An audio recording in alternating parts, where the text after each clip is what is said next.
What's up, my chatters? What is up, my chatters? Hello, everyone. Hello, everyone. How are you guys doing today? Okay, today we're doing something a little weird. I feel like it has to be explained just a tiny bit. Because I feel like it is, I feel like the title doesn't do a good enough job explaining what we're doing today. Today, we are going to be doing a Spider-Man media consumption tier list. What does that mean? Well, I've got a bunch of Spider-Man media here, right? Hold on, let me get the oh my god. I'm embarrassed. I'm unking out right now. Hold on. Okay. Here we go. I have a bunch of Spider-Man media here.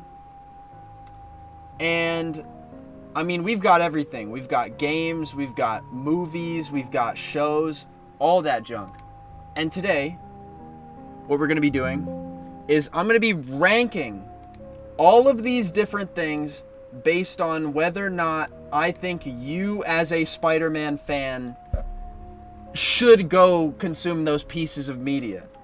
Because, you know, there are a lot of people out there that are like, okay, I have not consumed every single piece of Spider-Man media ever. What should I look at? What should I consume?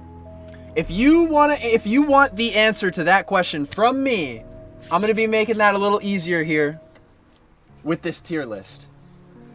We've got all kinds of things on here. We've got comics, we've got games, we've got movies, we've got shows.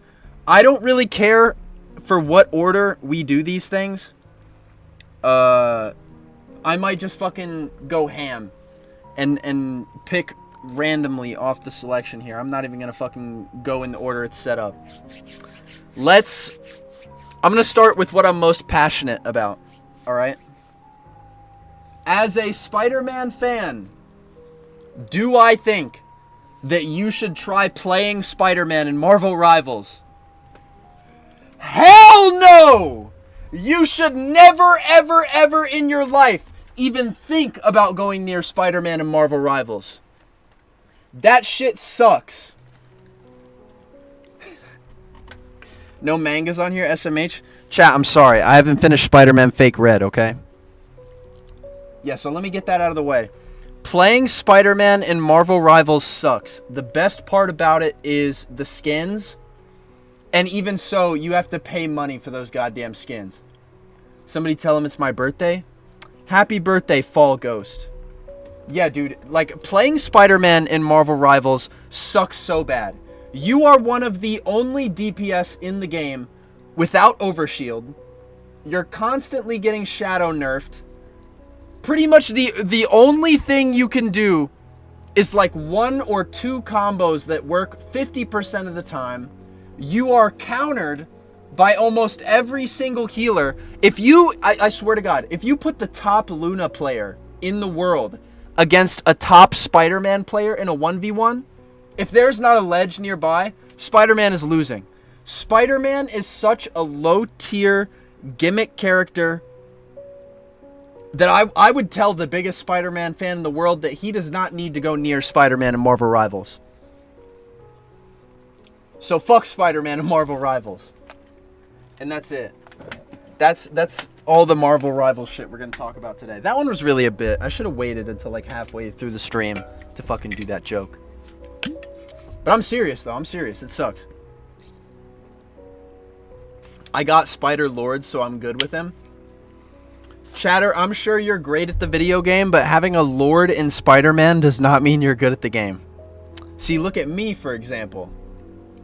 Anyway. Next, what should we do next? I might pick stuff from the chat if you guys want me to talk about stuff.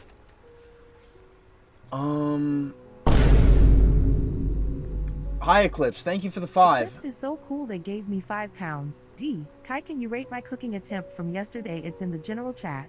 I don't want to look at anything from the Discord right now, but I may do this later after we get a little bit into the list. But thank you for the 5. I'm sorry, Eclipse. Did you really put yourself on the list? Oh, true. I completely forgot about that. The only thing you should avoid more than the only thing that you should avoid more than playing Spider-Man and Marvel Rivals is watching this channel.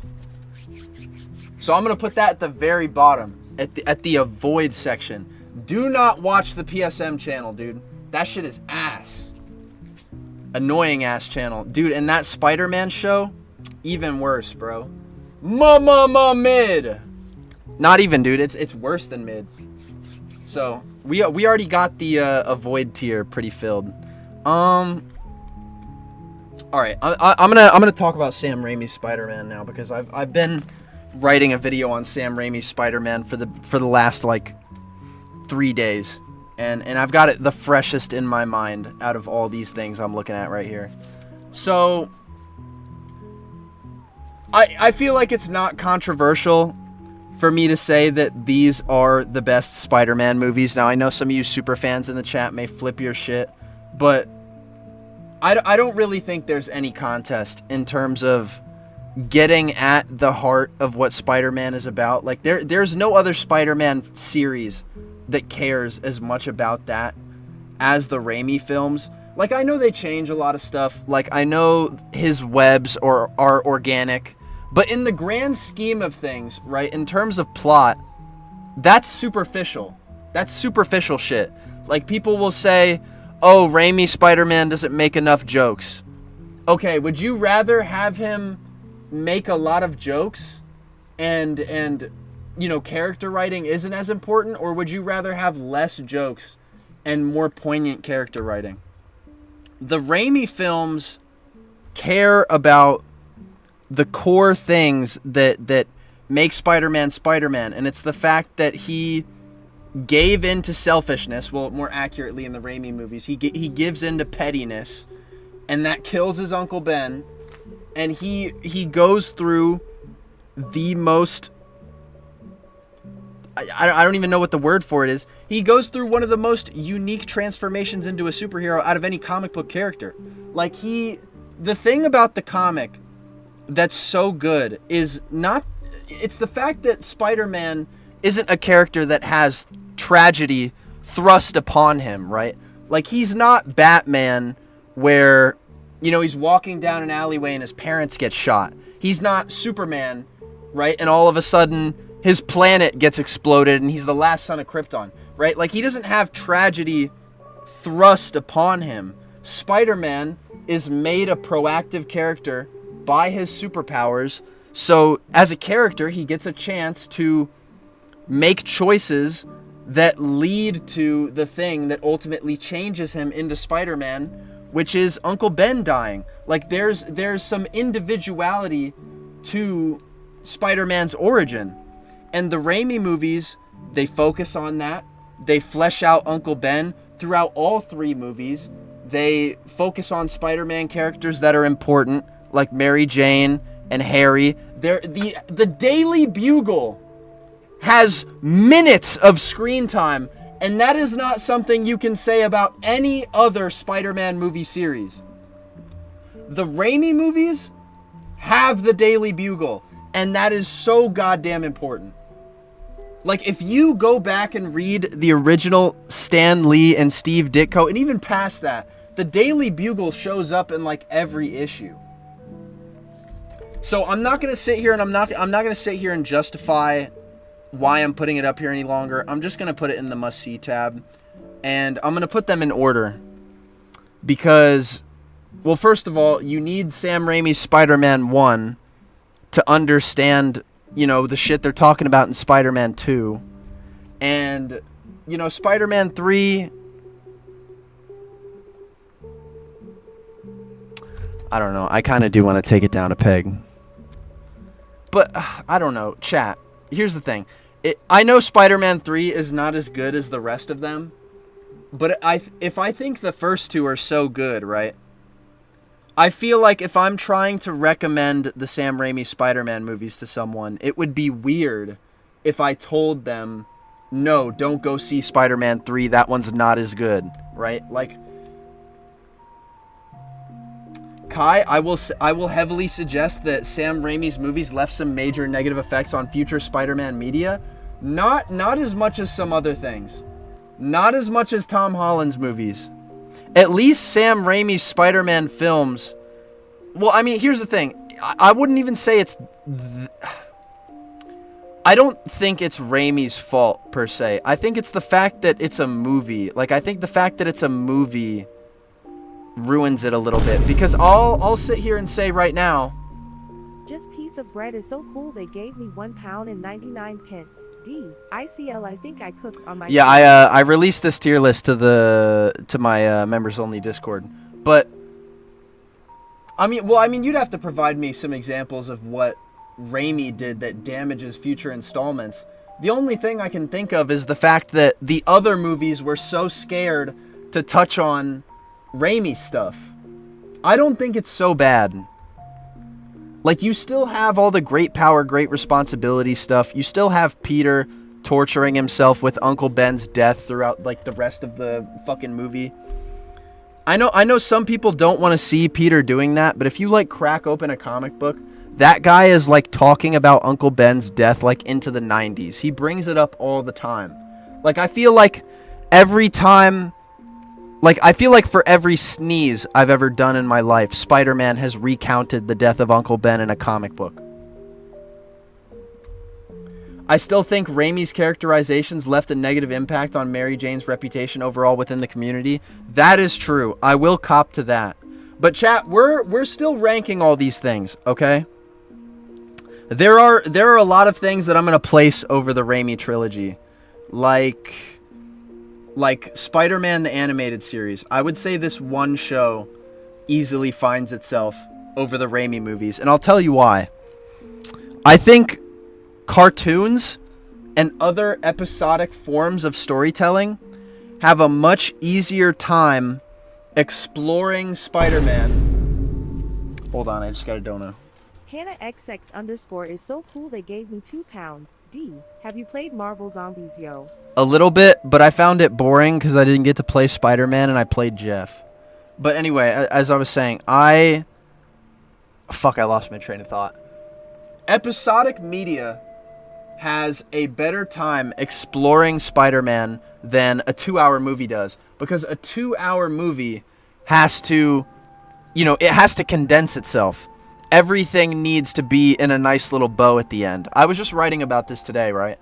But a character like Venom is done a disservice by this form of storytelling because Venom, inherently, he's a character that takes over, his story takes place over many arcs, right? Like he is not introduced, but he's, part of his origin ties back into the Sin Eater arc, right? And then, he grows into his own thing and he becomes Venom. And even further after that, he turns into this vigilante figure that goes on to team up with Spider-Man later down the line. You don't get that in Spider-Man 3 because he fucking dies. And if he did, I guess, evolve into doing those things, he'd need more movies, right? And, that's the problem. It's a movie. Right? It's not as expendable as a television show where you can have one thing happen in this one episode and then you can have another thing happen in the next and so on and so on and so on. There's so many opportunities to explore new things. 2-hour movies don't have that. And so I think it's really easy to see the disadvantage the disadvantages when you compare shows to movies. I think you really see that when you compare the Raimi trilogy to something like the animated series. Spectacular. Let's talk about Spectacular since we're talking about the animated series. Now, with the animated series, there is more content, right? There's more things to explore, right? It has 5 seasons. Spectacular Spider-Man only has 2, and it got canceled before it could get finished. This piece of bread is so cool they gave me 4 pounds and 99 pence. D. The only issues I have with SM3 is the use of the 90s origin for Venom. I've noticed a lot that Sam really pulls from that show more than the comics. I could agree with that. But I mean... Well, I mean, I'm not saying it's okay that he took a lot from the show, but like... I don't know, you can't do Sin Eater unless... You were talking about Sin Eater in Spider-Man 2, and then you lead into Spider-Man 3 with... I don't know, chat. I was talking about Spectacular Spider-Man a second ago. This is going to be very hard for me because I have to fucking tone down my ADHD while also dealing with what you guys are saying in the chat. I have to keep my train of thought.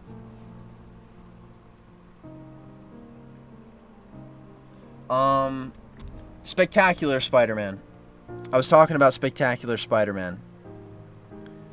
I do like that show, and I do kind of want to put it above the animated series, but at the same time, you can't really ignore how much more content gets explored in the animated series as opposed to Spectacular when the dude, you know, like the vision they had while making that show, it gets cut off after season 2. They didn't even get to finish their idea. So, as much as I want to say, like as much as I want to put it at the top because I'm a Josh Keaton glazer, I'm gonna keep it below the animated series because I think they really are on equal punching power when it comes to charisma and the kind of stories they tell. I think, you know, both of them are really good at, you know, making you care about certain characters, especially Peter. But one of them is just longer. Kai is on the list. Yeah, dude, and I put myself at the bottom. All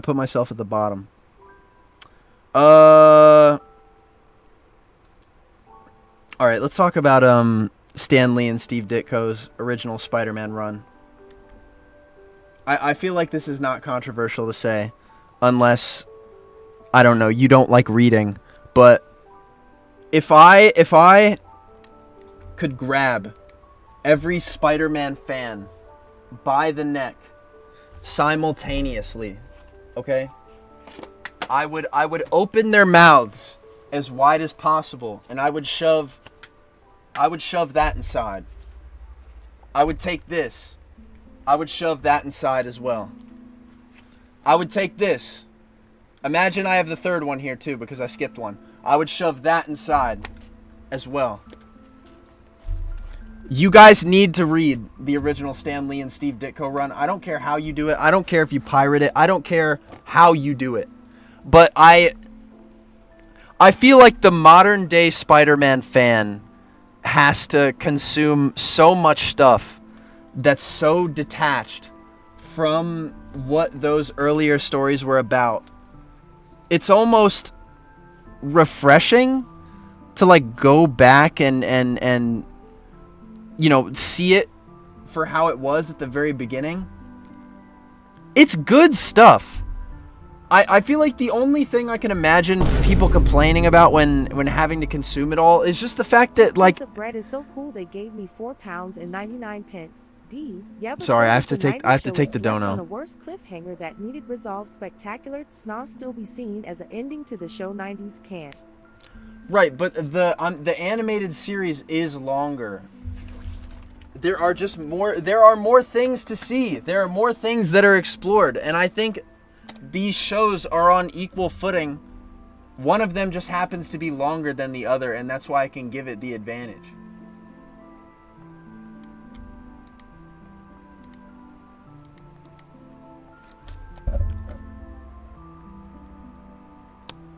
Okay. Let me put it to you like this. I think both shows are of equal value, right? One of them is just longer than the other. There's more stuff to see. I would rather have a longer show that I value just as much as a shorter show. I'm telling you guys that I think they are both just as good as the other. I'm not saying longer means better. That's not what I'm saying. I am saying that I think both of them are on equal footing. And there's stuff in the animated series that I like that Spectacular Spider-Man doesn't have. Spider-Man the animated series has appearances from other heroes. It has the six-armed Spider-Man arc. It has Venom teaming up with Spider-Man to fight Carnage. It has those milestones of Spider-Man comics that I really enjoy. And I'm not saying that Spectacular isn't as good. I like them both just as much. The other one is just longer, so it gets to do more stuff.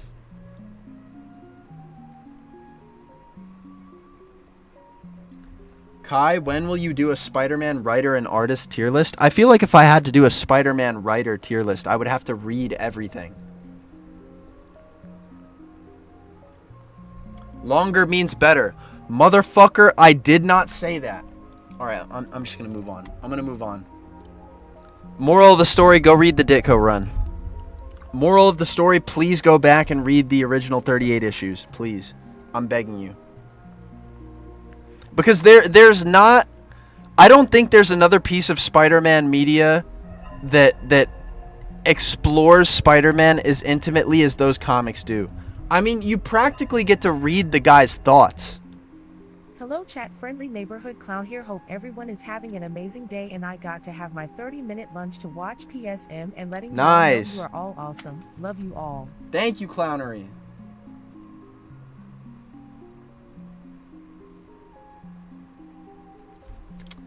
God damn it, I lost my train of thought again. You get to read Peter's thoughts. And I'm not gonna lie, I feel like that's kind of why people who read Spider-Man comics get so possessive over the character. It's because they have sat there reading hundreds of pages, reading how the dude thinks. Literally, like, it's like his brain prints itself right onto the page. And there's nothing else that really explores that. I mean, the cartoons will still have him narrate over stuff, but it's like you just cannot beat the amount of insight that those original comics give you into the soul of the character you're reading.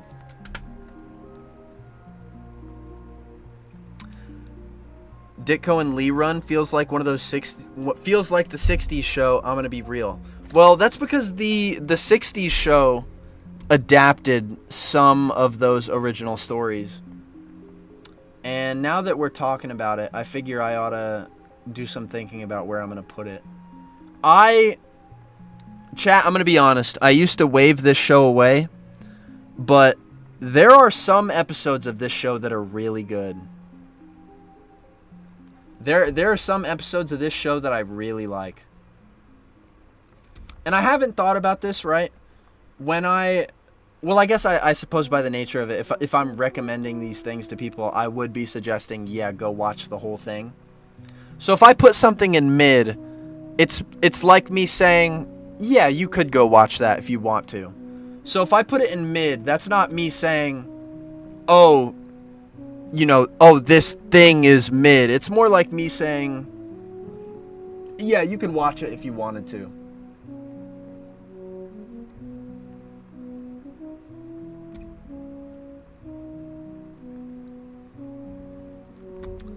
All right. Let's do some video games. So, oh god, I don't know which video game to start with. Okay, let's talk about Tenas, actually. Let's talk about Tenas. I lied. No video games. We're going straight to Tenas. Now, I like Tenas. I have watched the show so many times. That being said, it does piss me off. It does piss me off sometimes.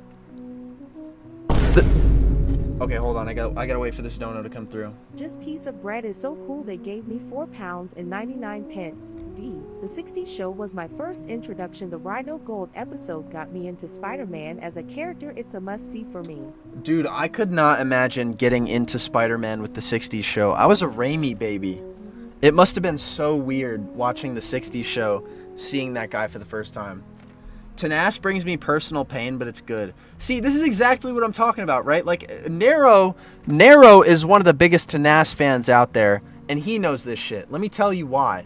Right? Tanas is supposed to be built off of TASM 1, right? Or not TASM 1, sorry.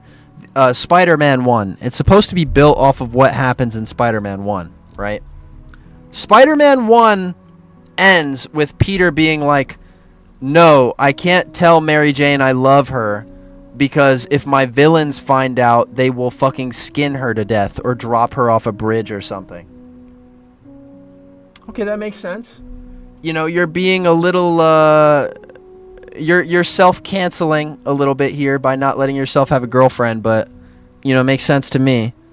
You know, he cares about Mary Jane. He loves her more than anything in the world. So I guess it makes sense that he'd be a little protective, right? He goes on to date another lady in the show. That pissed me off. I could never get behind that aspect of the show. Like, I'll be watching it, and I'm like, all right, I'm in it. You know, I'm emotionally connected to these characters. Their struggles make sense. You know, we're going through the plots. I get it. Peter gets with Indy Daimonji, and I'm like, dude, why? What the fuck? And then she literally proves Peter's point because she dies in the show. She dies in the fucking show. I think it works better separately from the Raimi trilogy. Yes, that is true, but they made that with the Raimi trilogy in mind. D. I'm back on the ice cream arc. May God and or literally any form of God help me and my stomach. Ice cream emoji. There is no... Let me say this right now. There is no God coming to help you. You keep eating tubs of ice cream even though you are lactose intolerant and you cry and you shit yourself. You have to stop eating the ice cream. Sorry for all you chatters who don't know what I'm talking about. Eclipse has been coming in here telling me about how they keep fucking shitting their brains out because they keep eating whole tubs of ice cream, and I've been trying to get them to stop. Anyway, Tanas is so good, okay, and I would recommend it to people for sheer amount of sauce alone, okay? The soundtrack is awesome. The visuals are awesome, right? But goddamn, there are some times where it loses me with the plot.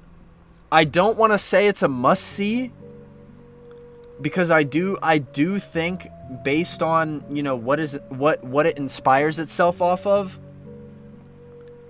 I think it'll confuse a lot of people because of it will confuse a lot of people because what it inspires itself from.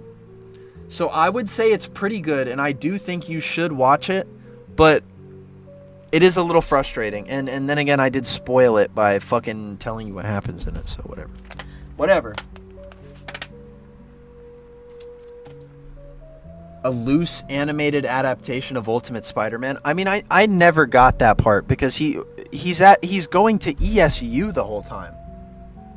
So I don't get how it's inspired from Ultimate Spider-Man. If anything, I feel like it's more inspired by, you know, the college era of the original Amazing Spider-Man stories. I don't get how it's inspired by Ultimate Spider-Man, but then again, I haven't read enough maybe I haven't read enough Ultimate Spider-Man. Speaking of Ultimate Spider-Man, I'll be honest with you, I have not read every issue. I am not an Ultimate Spider-Man expert by all means. That being said, I do think it's fairly decent. Like, the first bit of Ultimate Spider-Man, it starts off really good. And then just as it gets longer and longer, it makes some weird choices. It makes some really weird choices. Like Wolverine being a pedophile. And Eddie Brock is also a pedophile.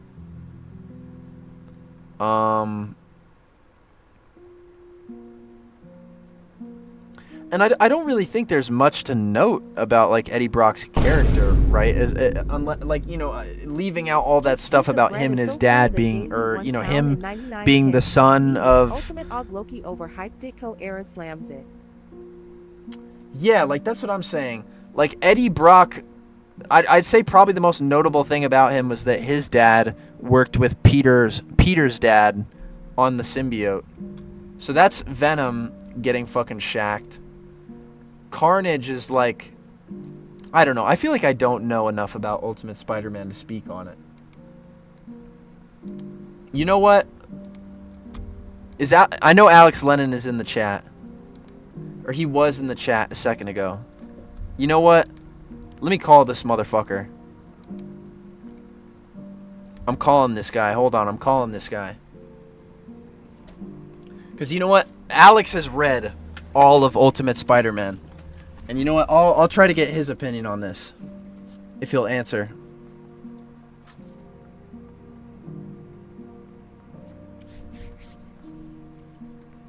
Didn't he die too? Yes, he did die. But he comes back because apparently his superpowers make him immortal.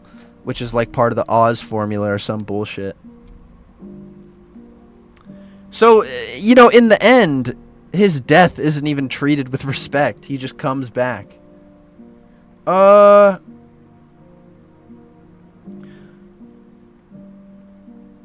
Lennon did not answer, by the way. I'm gonna...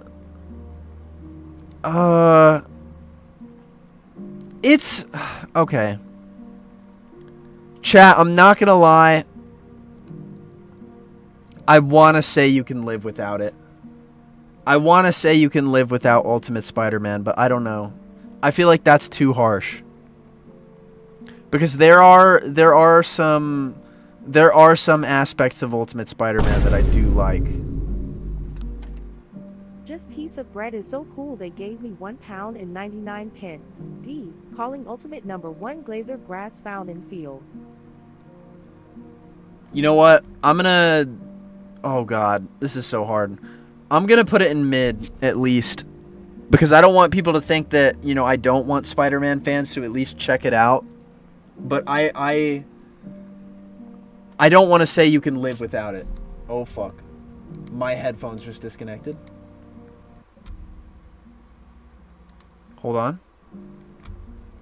Okay, I'm back. Alright, let's talk about Ultimate Spider-Man again.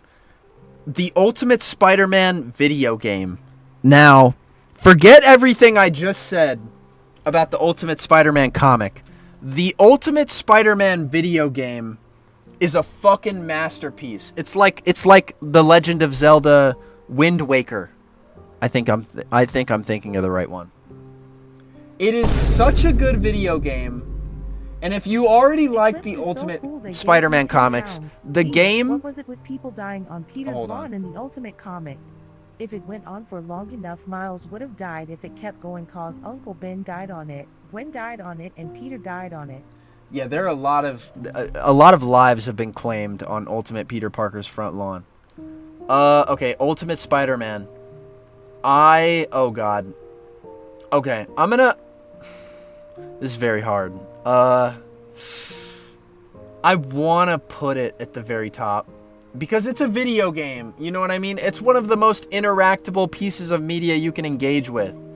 You know, it's not like a movie where you have to sit down and pay attention for 2 hours. Well, you do with a video game, but you know, like it's interactive. You get to do these things. It's shorter than the amount of time it takes to watch a show. I'm not gonna lie. If I'm really trying to show someone some fun Spider-Man experiences, which is what this list is about, I think I would tell them, I would be like, look, here's Ultimate Spider-Man. This game is fucking awesome. It's fucking awesome. So I think, yeah, I'm gonna put it that high. All right, I'm gonna roll here. Let's talk about other Spider-Man video games. The Neversoft video game is good, and I am very grateful that I played it. But at the same time, the controls are very fucking frustrating. You get used to it, but man, there's some bullshit. But at the same time, it's also a very clear love letter to the Spider-Man comics and the Spider-Man stories. Like, I feel like nowadays, you see Spider-Man in something, and you can tell what, you can tell what person who's made that thing, you can tell what Spider-Man media they engage with. It's like when Zeb Wells, I may be thinking about the wrong guy. Okay, so hold me liable to being wrong or whatever.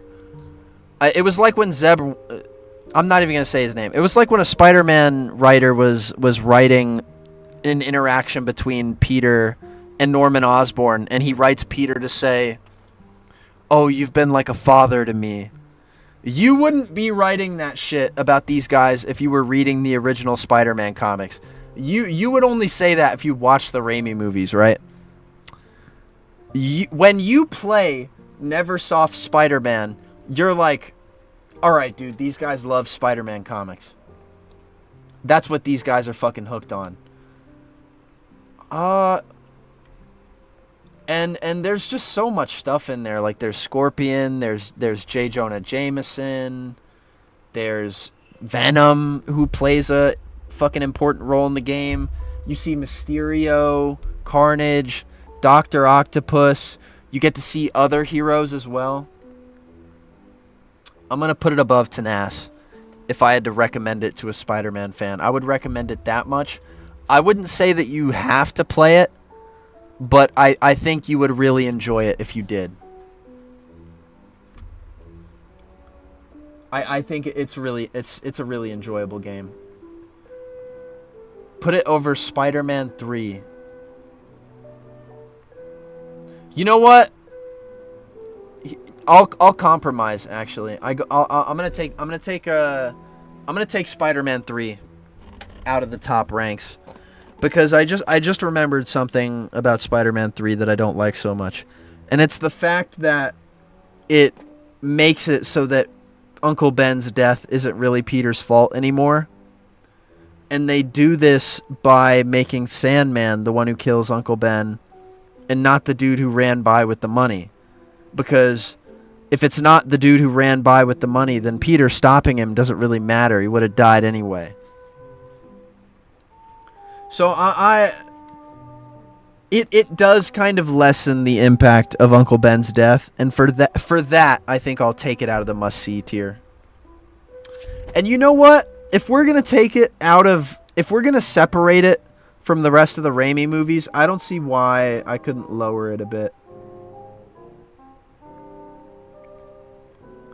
I'm going to put it... Oh, man. This is hard. I'm gonna put it back here. Because at least in Tenace, you get to see Peter, Harry, and MJ all hang out as a unit. In Spider-Man 3, that's just the everybody hates each other movie. I think Tenace is a much more pleasant watch. Okay, where were we? This game, we played this game on live stream like a month ago. It pissed me off so much. You can live without it. You do not need to play this game. Do not play Spider-Man 2 Enter Electro. You know what? I won't even say that. I'm going to say that you do not have to play Spider-Man 2 Enter Electro. You do not need that game. You don't need it.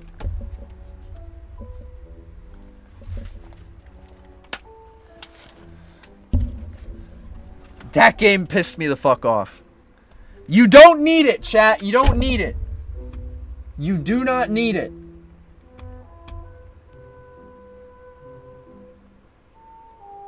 Okay.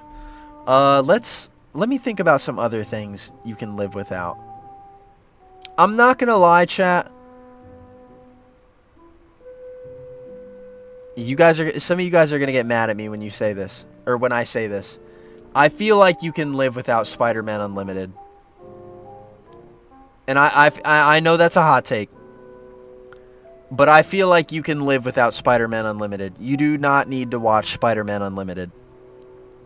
If I'm trying to tell someone, oh, here's what you need to watch to get into Spider-Man. Here's what you need to understand the core principles of Spider-Man. I'm not going to tell someone to go watch Spider-Man Unlimited. I'm just not going to do it.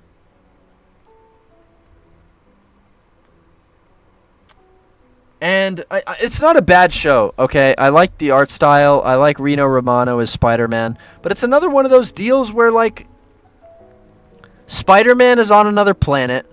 Okay.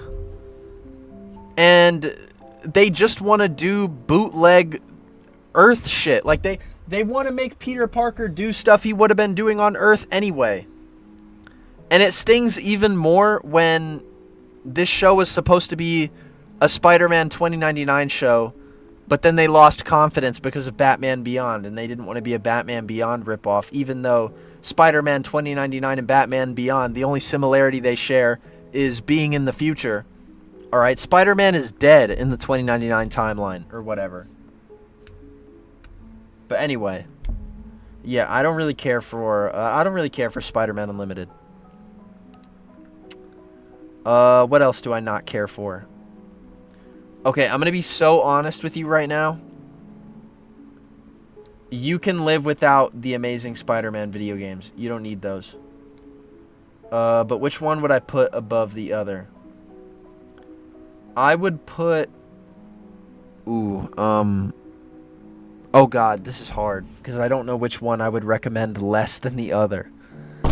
I will admit, I'm a little more familiar with the second one than I am the first one. Eclipse is so cool they gave me £5. D. Spider-Man Unlimited was my very first piece of Spidey media I ever saw as a kid.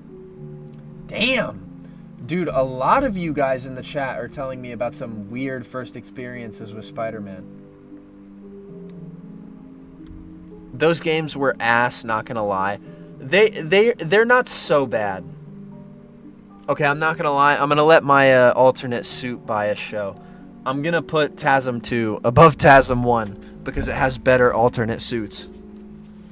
And the swinging is a little better. Like, I don't like how far the camera is up Spider-Man's ass in the first TASM 1 game.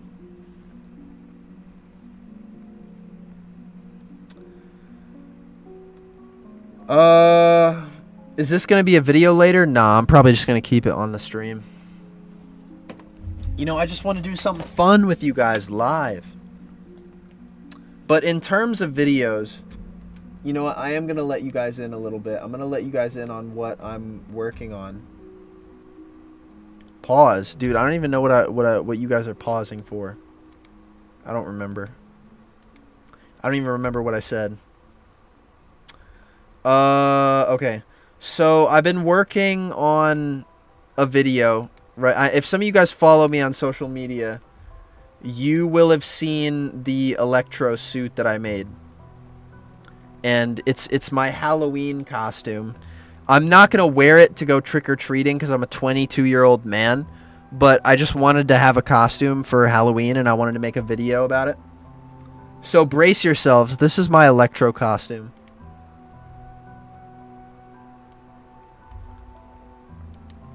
This is my Electro costume. And I'm going to be making a video about it, right? And I'm going to show you guys a little bit of that video real quick.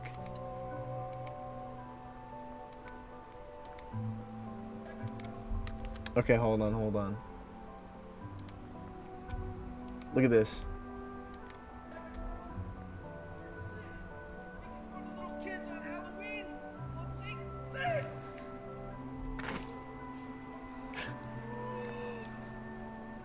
It's very stupid. It's very fucking stupid. This video is going to be so stupid, but hopefully you guys will find it funny. Anyway, that's enough sidetracking. back to the list. What next? What should I talk about? Spider-Man Parallel Lives. Now, chat, on one random evening, wrong thing. On one random evening, I decided to read Spider-Man Parallel Lives. And it was one of the best Spider-Man stories I've ever read in my life, okay? Here's how you know you can trust someone's judgment on who the best Spider-Man partner is. You ask them whether or not they have read Spider-Man Parallel Lives. So cool they gave me $4.99. D. Nah man, you're not going trick or treating BC. You'll dropkick a kid in a Spider-Man costume. That's exactly what's going to happen. That's exactly what's going to happen. Spider-Man Parallel Lives, I feel like there's a very big difference between the Spider-Man fan who has not read Parallel Lives versus the Spider-Man fan that has read Parallel Lives. Spider-Man Parallel Lives takes you through Peter Parker and Mary Jane's love story. It sheds so much light on them. It fleshes them out so much, and it puts them in situations that illuminate how perfect they are for each other. It shows their history, right? It juxtaposes their history, the history of these two characters, and it naturally, you just see how similar they are. And I'm not gonna lie, if you consider yourself a fan of Mary Jane and you have not read this, you are missing out. You are missing out. If you are one of those people that complains about Raimi MJ, reading this comic is gonna be like getting baptized. Like getting shocked by the light of God for the first time. So I'm being serious. If you're a Mary Jane fan, and if you're a Spider-Man fan, for God's sake, go fucking read it. Go fucking read it. I would recommend that over most things. Alright. Alright, let me get some easy ones out of the way, okay? Spider-Man Into the Spider-Verse. Oh God, okay. This is really hard for me because it's been a while since I've seen these movies, but I know how good they are. I don't know if I want to put them above the Raimi films, though. I think just by sheer sauce alone, they deserve to be up in the must-see category. Because they are more valuable than, any of the future live-action Spider-Man movies. Like, you can't do Sam Raimi's Spider-Man again, right? There's only... I'm trying to think about how I can explain this, chat.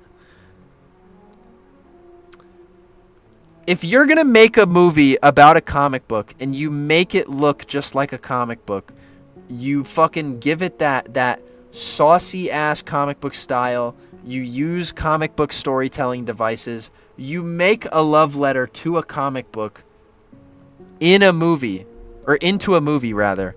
That's gonna be goated no matter what character it's about. They could have made a movie like this for Batman, and it would have been just as good.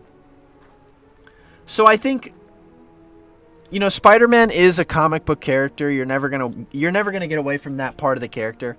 I think just by sheer love for the comic books, these guys deserve the top spot, or at least to be in the top tier. I'm scared to rank them over these other Spider-Man things because to some degree, all of these different pieces of Spider-Man media I have at the very top here. Each of them explore the core of Spider-Man in their own way, right? Of course, the original Lee and Ditko run tells the story in the first place. It shows you the origin, the tragedy of Peter Parker giving in to selfishness, and that selfishness turns around to bite him, and he undergoes one of the most incredible character transformations any comic book character has ever gone through. He decides to be a good person because he knows what it's like to be a complete cunt, right? That's what Amazing Fantasy 15 is about. Spider-Man Parallel Lives takes that same story, fleshes it out, gives you some more background around that day, right? And some more events into the future. So it has that stuff at the core of Spider-Man, right? It has the origin of everything. Or has the origin and everything. Ultimate Spider-Man. I don't even think they mention Uncle Ben in Ultimate Spider-Man. I just think the game is so good that, you know, you gotta play it. Of course, the animated series explores this. Spectacular Spider-Man explores this via the symbiote arc. The Raimi movies explore it really well. The first two, at least. Spider-Verse is about something completely different. It is made, I think it's made for people who have seen every Spider-Man thing. And they want something that's a commentary on that. Because I'm kind of struggling to explain this. Spider-Verse is like almost a meta commentary on Spider-Man in a way. Like just think about how they show the Peter Parker that dies versus the Peter Parker, versus Peter B. Parker later on in the film.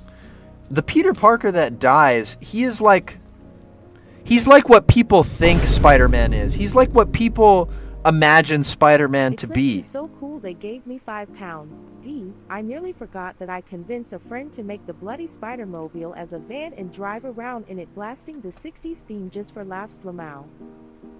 That is depraved. I'm gonna be real, Across the Spider-Verse isn't as good as the first one. Well, the story's not done yet, so I don't know. But what I was saying about Spider-Verse.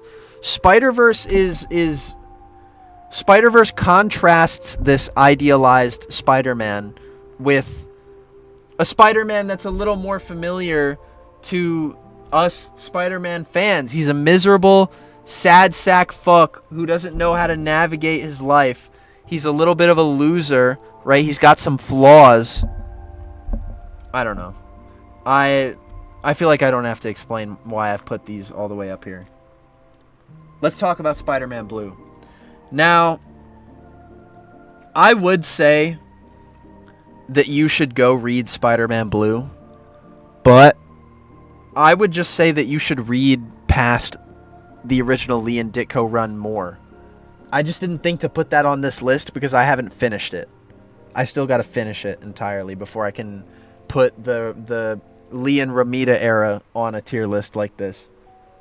But Spider-Man Blue is basically I don't want to say adaptation. It's more like okay, so in the Lee and Romita run, right? Those moments that happen are heavily influence Spider-Man Blue, right? Spider-Man Blue is based off of a couple of comics from that era. They're not completely accurate, like there's things that they change. There's a story where Spider-Man fights the Lizard in the original comics, but his arm is broken during this fight. He has a sling on, and yet he's still able to have the Lizard cured and get him back to his family, right? But in Spider-Man Blue, his arm is no longer broken. They just didn't include that stuff because they wanted to make a streamlined story about Peter remembering Gwen for who she was and, the good times they had together. And I like that. I do like that. I do like exploring how Spider-Man thinks about the past. I think that stuff is very endearing. And it does kind of get to that thing I find so enticing about the original comics is the fact that you read every thought this man thinks. Yeah, but it works on its own. It does work on its own. You know what? I will put it in the must-see. I will. Because it's short, you know, it's only like 5 issues. You can read it and be done with it. I think I have an easier time recommending it to people than I do a lot of these things. I will put it... I don't want to put it too far. Because I don't think it's super... Oh, I don't know.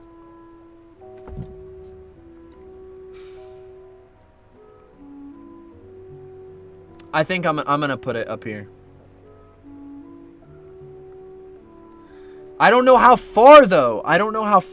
That's the troubling part. Okay, I'm gonna put it at the top 3 because it is about, you know, that original guy, you know, Peter Parker. You know, this shit isn't even about the original Peter Parker. This shit is not OG. This shit is not OG. This shit is not OG. The top 3 is reserved for the real guy. Sorry. Let's talk about some video games. The Spider-Man 1 video game. I like this video game. I grew up with this video game. I do not think you need it though. I really think the only reason I would recommend this to someone is if they are autistic like me. I don't know.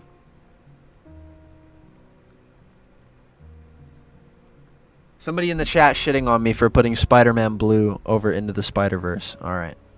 Alright. I watched Peter's Web and its low-key peak. Dude, I gotta put together a video of all my VODs watching that shit. Because you guys got to see my reaction to it live as I watched it. Wait, is that Bendis run in mid? Well, it's only in mid because I wouldn't recommend it to people over other things. Like, I'm not saying that it is mid. I'm just saying that, like, yeah, I wouldn't recommend it to people as much as I would recommend other things, is what I'm saying. Like, I'm not saying it's mid. I'm just saying I wouldn't recommend it as much as everything else. Have you read Spider-Man Torn? No, I have not yet.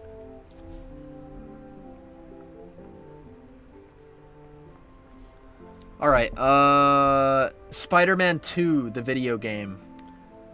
I'm not gonna lie, this video game is really fucking good. It's really good.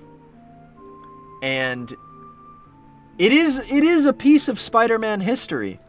I mean, it's the first time that something like this was ever done. You swing around in the city.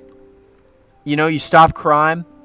You fucking powerbomb people off the roof onto the ground at Mach 3. It's incredible. Would I recommend it more than Ultimate Spider-Man, though? Probably, I think. I don't know. No, more than the movie, I don't know.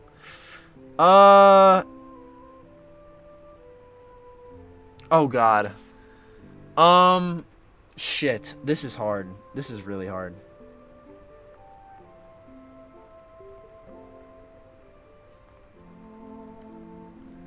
Fuck. Oh my god. More than the film. I don't know.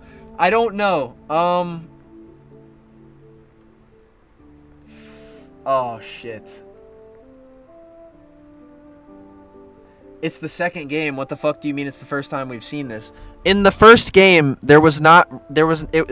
the first game, the levels were linear. All right, you would play a level of the game and then you would go somewhere else in another level. It's not open world. Spider-Man 2 is open world. You go to New York, you're swinging around New York. If the game wants you to do something, right? Play a wacky new section of the game. Guess what? You're doing it in New York, in the open world. You go somewhere in the city. Oh man. I'm gonna put it above. I'm gonna put it right below Spider-Man 2, the real Spider-Man 2. Well, there's a lot of Spider-Man 2s on this list, to be fair. All right. Spider-Man Web of Shadows. Now, I know some of you guys are going to shit on me for this, but this is one of the best Spider-Man video games of all time. I can't lie. Would I put it in the must-see category? Like, would I tell a Spider-Man fan that you have to play this? No. I don't know. Because unlike these other two games, right? You're playing Ultimate Spider-Man. If you at least have any idea why the hell are you calling me? Alex, I was going to call you to ask you what you think about my placement of Ultimate Spider-Man on this tier list. Oh, he's okay. He called me back. Hold on, I'm calling him. I'm calling him. Hold on. Alex. Dude, why did you call me? Dude, I wanted to ask you, okay, because you've read all of Ultimate Spider-Man, right? And I'm on the live stream right now, okay? Yeah. Would you recommend... Okay, so if you had to recommend pieces of Spider-Man media to people, right, how close is Ultimate Spider-Man to the top of your list of recommendations? Sorry, I'm so sorry, right? Can I call you back? Yes. This guy, leave me hanging. I'm going to stay in here just in case he comes back all of a sudden. Alright. I was talking about Spider-Man Web of Shadows. I like... Oh, man, sorry. Could you repeat the question? Would you recommend Ultimate Spider-Man to new Spider-Man fans that just want to get the point of the character? Like, they just want to get the point of Spider-Man.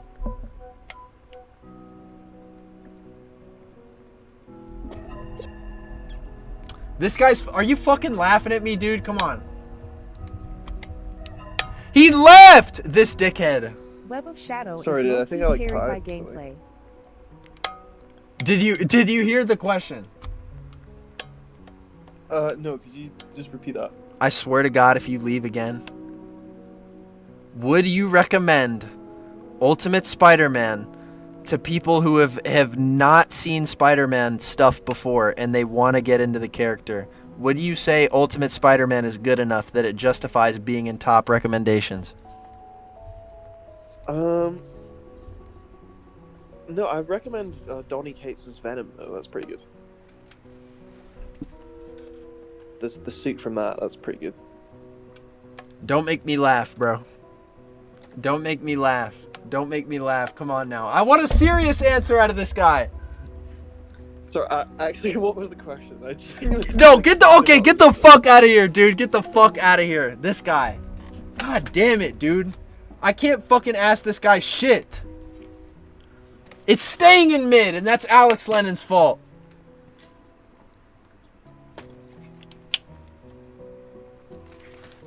This fucking guy. Alright.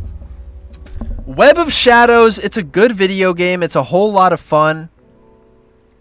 But man, there's some major misinformation in this game.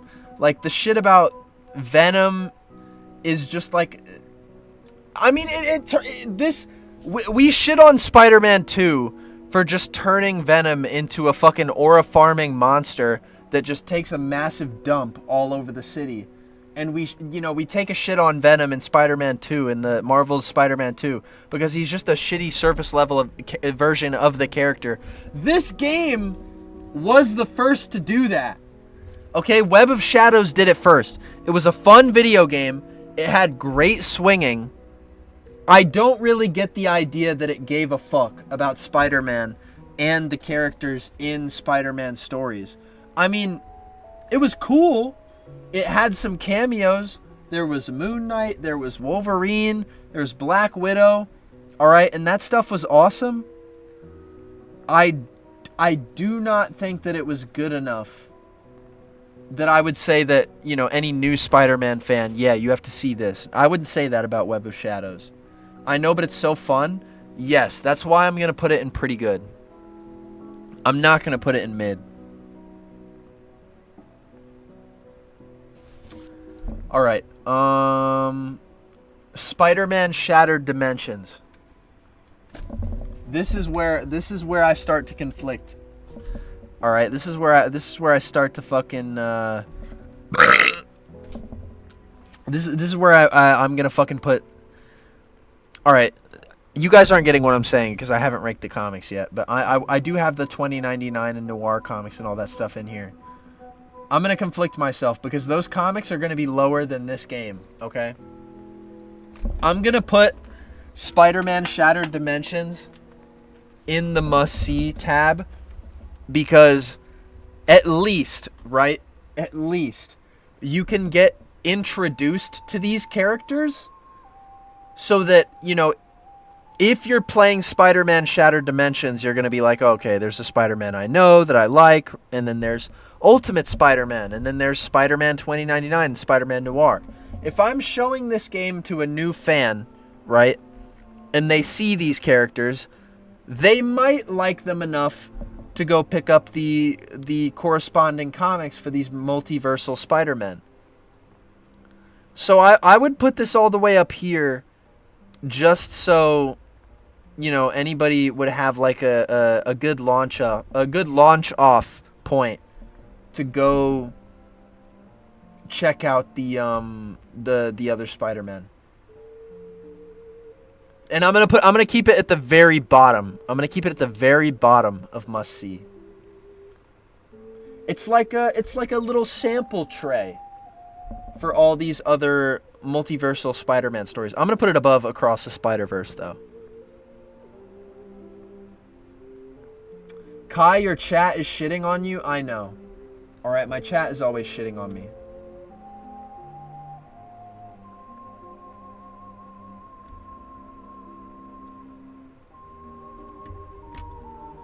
Ooh, okay, one of you guys made a really good point. Spider-Man Edge of Time deserves that spot. I would definitely say that it does. And it works very well as a introductory thing to Miguel O'Hara. Like, it works very well to introducing someone to Miguel O'Hara. Shattered Dimensions is my first game I finished. Okay, you know what? I think you guys in the chat are right. I'm gonna put it above Spider-Man 2099. Or not, sorry. I'm gonna put it above Shattered Dimensions because this game is a deeper dive into Peter as well as Miguel at the same time. So there's a little bit to explore there, and there's a bit of a, if we're gonna use that sample metaphor from earlier, there's a bit more of a sample of a character in here. SK would absolutely hate this tier list. I know. It's okay. It's okay. All right. Let's open our butts and take some shits. TASM 1. I'm gonna put TASM 1 fairly high on this list because at least TASM 1 kind of gets to the edgy, flawed nature of Peter Parker that was always there.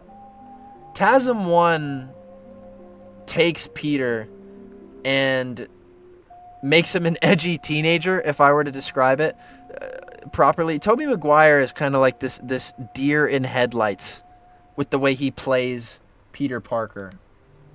And the thing I really like about TASM is that it kind of explores Peter's darker side, because Spider-Man was always supposed to be a bit of an asshole, right? And this movie does a proper job of showing Spider-Man as a complete asshole before he changes into being a good person.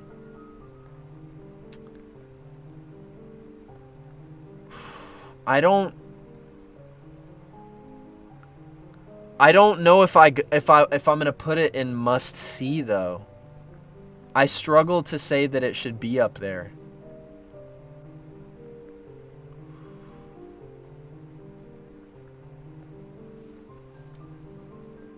Ooh, I don't know. I don't know, chat. I don't know. This is hard. This is very hard for me. Because I have problems with this movie as well. I think... Okay, chat. The introductory issue for the Lizard right, in ASM 6 is so much... The story of Kurt Connors is so heartwarming with, you know, not only contained, but also, like, with respect to all of the issues that come before it, right? When you're reading the original Spider-Man comics, everybody fucking hates Spider-Man. Spider-Man is a goddamn weirdo. He's a fucking freak that climbs buildings and gets into fights with people in the sky. Nobody likes this dude, right? Spider-Man is a weirdo. And when Spider-Man comes across the Connors family, they're in distress. You know, a husband, a father, has mutated into a lizard, and there's a family that's feeling that loss, right? For the first time, Spider-Man is able to interact with people that understand he's genuinely trying to help them. And not, you know, it's the first time that a civilian is not being a major asshole to Spider-Man in a way that's meaningful and impactful. And because of that, you know, because of that give and take, I like seeing Kurt Connors' family in things. They have that in Spider-Man the Animated Series. They show Kurt Connors and his family. The TASM movie does not give a fuck about that shit. The TASM movie does not give a fuck about Kurt Connors' family.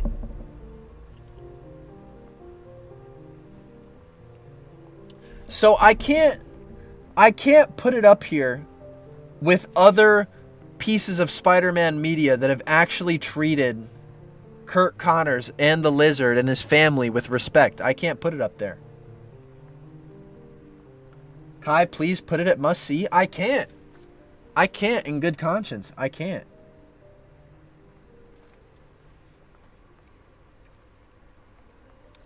Bro, Spider-Man movies need better side characters in my opinion. Yes. Yes. Do you have the Masterwork strapped at all times? Dude, I have the entire Ditko run over here. Look at me. Look at this. Boom. First 11 issues right here. That includes Amazing Fantasy. Boom. Another 10 issues after that. Or wait, I don't know. I fucking... Boom. Another 9 issues after that. Fucking... Boom. The last issues that Ditko ever drew. I got him on me. I got him on me. No, chat. I cannot put TASM 1 at the very top. I cannot put TASM 1 at the very top. It just does not have enough respect for Kurt Connors. I can't do it. In good conscience, I cannot do it. TASM 2, I fully believe that you can live without seeing TASM 2. I do not think you need to see that movie. I feel like TASM 2 nowadays it just exists to hurt people who are fans of Andrew Garfield. That movie just serves to hurt those people.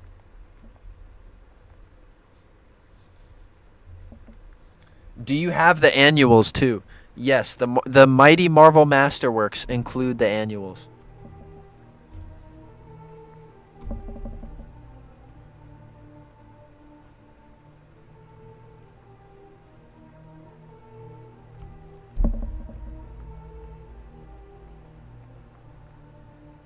It's only good visually, I'm not gonna lie. Too true. What about Gwen dying? You need it to understand No Way Home when he saves MJ? Okay, well let me tell you about No Way Home. I don't think you need to see that fucking movie either. I don't think you need to see that movie either. In fact, I don't think you need to see any of the Tom Holland movies. They're not important, bro. They've been wiped from time. All the people in them, except Peter Parker, don't remember what happened. They pretty much didn't even happen. I'm gonna put it in mid at least.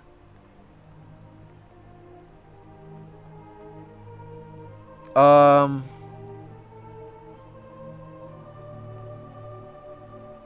gonna put it in mid. And I'm gonna put...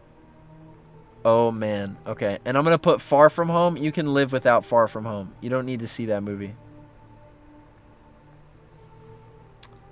Oh, God. This Hurts Me at Homecoming is a must-see. Just piece of bread is so cool they gave me £1.99. D. Kai. Frown, This Hurts Me Homecoming is must-see. Okay, you guys are right, because I do like Homecoming. I don't think it's a must-see, though. I really don't think you need to see that movie. It's good, right? I like it. But there are other pieces of Spider-Man media that do what I like in Homecoming better. One of the only things I like about Spider-Man Homecoming is the fact that Peter suffers for, you know, having to save the day. Like, he suffers for having to be a hero at the end of the movie. And even still, it doesn't really matter all that much. It's not with a major character that he suffers with. It's with a character that just disappears. Tom Holland trilogy, if you admit Brand New Day will be the best live-action Spidey movie. I can't admit that because it's not even out.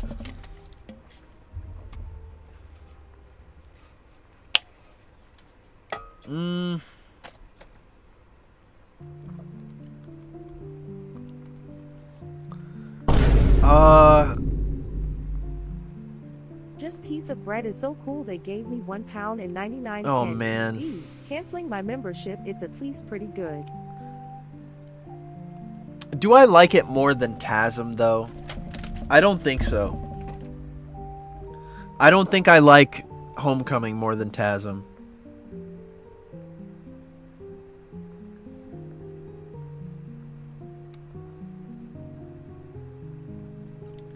Somebody in the chat said the only bad part about TASM 2 is Electro's origin. And if you count the extended cut, fan cut, the Parker overarching narrative is genuinely heart-wrenching. If I counted the fan cut, I could fucking count anything. I have to take the movie as it was released, I think.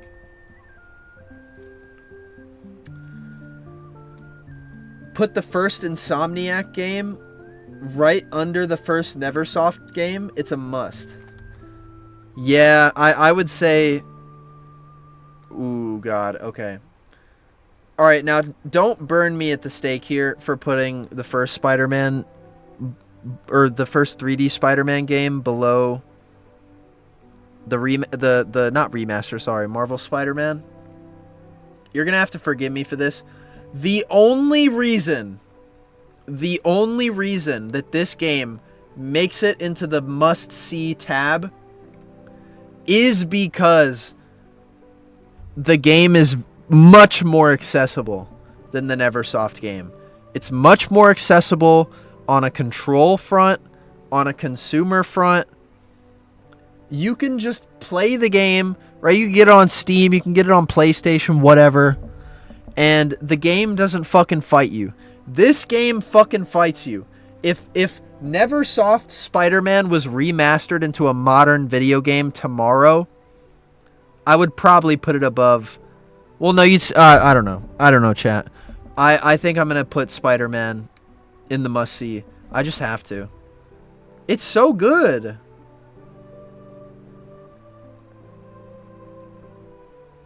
And it is kind of what I would want out of an open world Spider-Man game.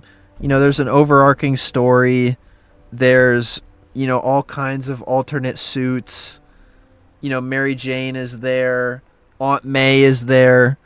To be fair, some of them are written incredibly out of character and without, you know, respect for the comics, but I think it's such a... It's just really easy to get into, and I think I would be damned trying to say that, you know, I wouldn't recommend it to someone who's trying to get into Spider-Man. I think it's a really easy must experience. Spider-Man Miles Morales, on the other hand, I feel like you should really only play this game if you liked the first one, or if you're a big Miles Morales fan. And I struggle to think about where I should put this. Because it is good. It is really good. Mid? No, I'm not going to put it in mid.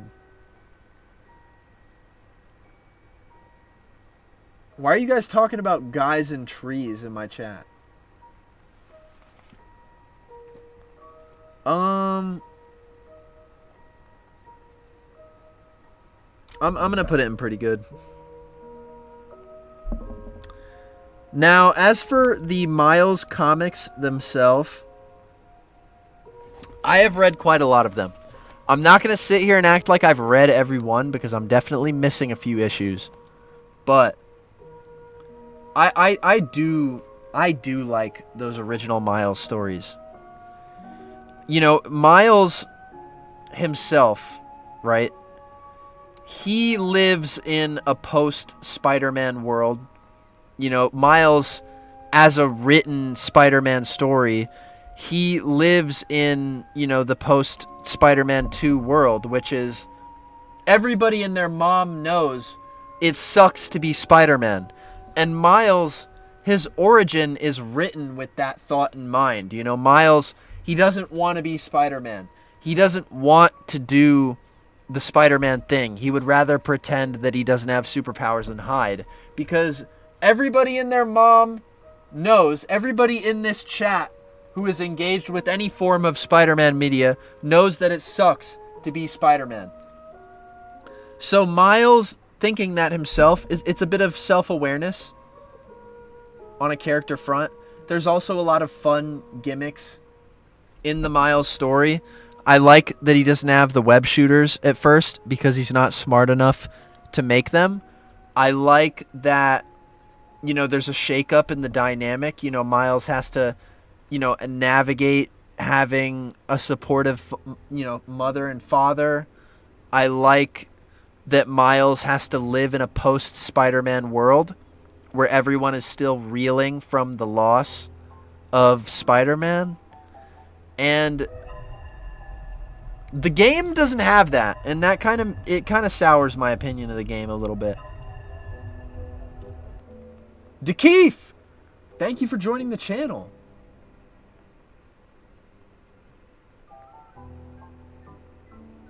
If they are asking people to get into the character of Miles Spider-Man, then the comics should be necessary. That's why it should be in the same tier as the OG comics. Well, here's the thing. Here's what I value in Spider-Man media, right? What matters to me, for the most part, in Spider-Man media, right? This is the most important part. A guy makes a human error. He gives into a natural human instinct, which is selfishness, right? He gives into selfishness, and this selfish act turns around and it hurts him, and it changes him, right, as a character. It makes him into a superhero, and that is compelling to watch. It's a commentary on man, you know, and flaw and failure and pettiness, right? That's what I value about Spider-Man. It's, you know, his origin is this really compelling story about, you know, why you shouldn't do bad things, because bad things reach out and they hurt other people. It's just a coincidence that said bad thing turns around and hurts Peter Parker, which changes him to, you know, start his arc on becoming the most responsible superhero in the world or whatever. That's what I value in Spider-Man stories. I like Miles Morales, but Miles Morales is not about that. It's about something else.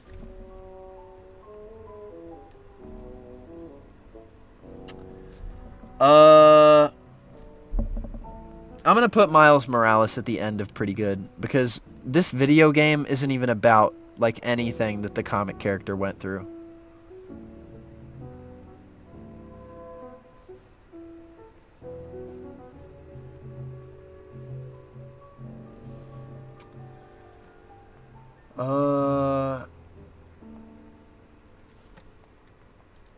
What the fuck is this guy talking about in my chat? He says, speaking of bad things happening, there was a guy in a tree in my neighborhood. Bro, what's wrong with a dude wanting to climb a little tree? What's wrong with that, man? What's wrong with climbing a tree? PSM, I have nothing to write. I just want to be in the chat. Shout out to you, Abdullah Adnan. Okay, back to the list. I'm gonna talk about this one because this one's fresh in my mind because I just saw it, right? Spider-Man freshman year, also known as your friendly neighborhood Spider-Man. I'm not gonna lie, you can live without watching this show. Because this show pretty much has nothing to do with anything I just said. Uncle Ben does not matter. The origin story of Peter getting bit by the spider, it's like a time loop, right? It's just, there are some cool stories in that show, but Spider-Man himself and what makes him who he is, what makes him fight crime, none of that stuff is fleshed out. It's never touched upon past one piece of dialogue. It's just Spider-Man being Spider-Man to be Spider-Man. And really, if you don't have that Uncle Ben origin story, what are you even talking about, man? It's just not even worth it. So I'm gonna put it at the end of You Can Live Without It. I really can't recommend it to people.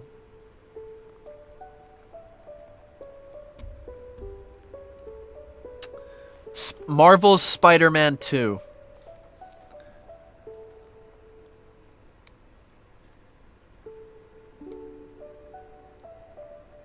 I'm gonna put it at the very top of You Can Live Without It.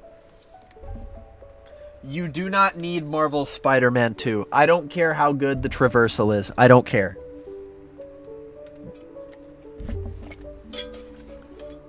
You can live without it. You can live without it. I say this as Spider-Man who bought... I say this as someone who bought a PlayStation 5 to play this game when it came out. I say this as someone who bought the game on PC when it came out again. You do not need to play this game.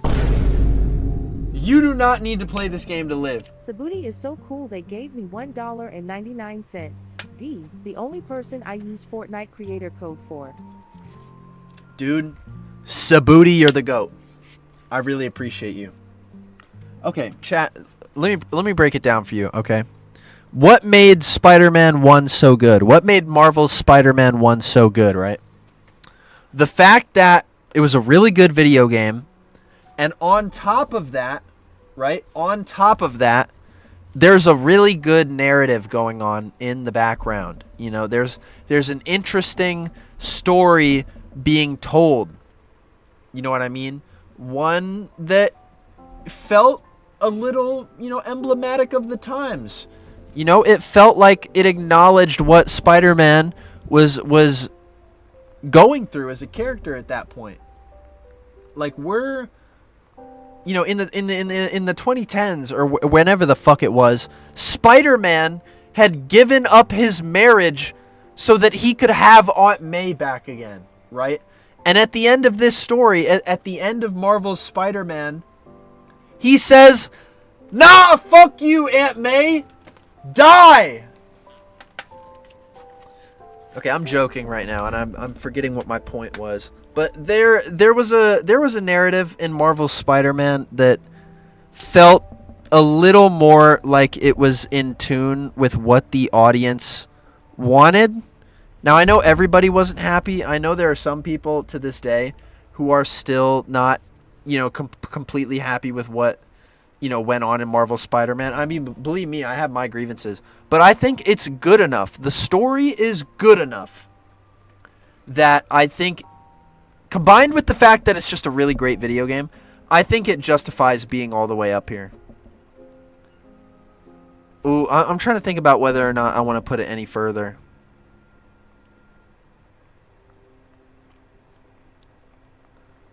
Oh man. I'm really trying to think about this.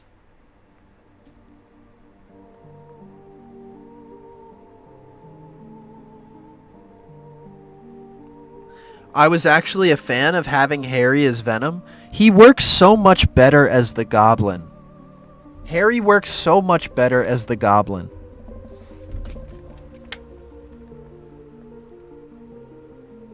I hate that they haven't done the Goblin yet, too.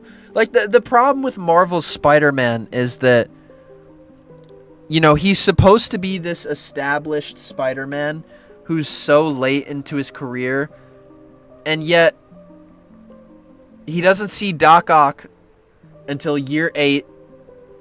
He hasn't seen Green Goblin. He hasn't seen Venom, right?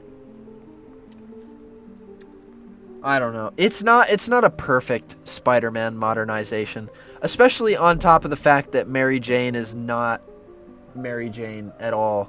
She's like Ultimate Mary Jane, or she's a reporter or whatever.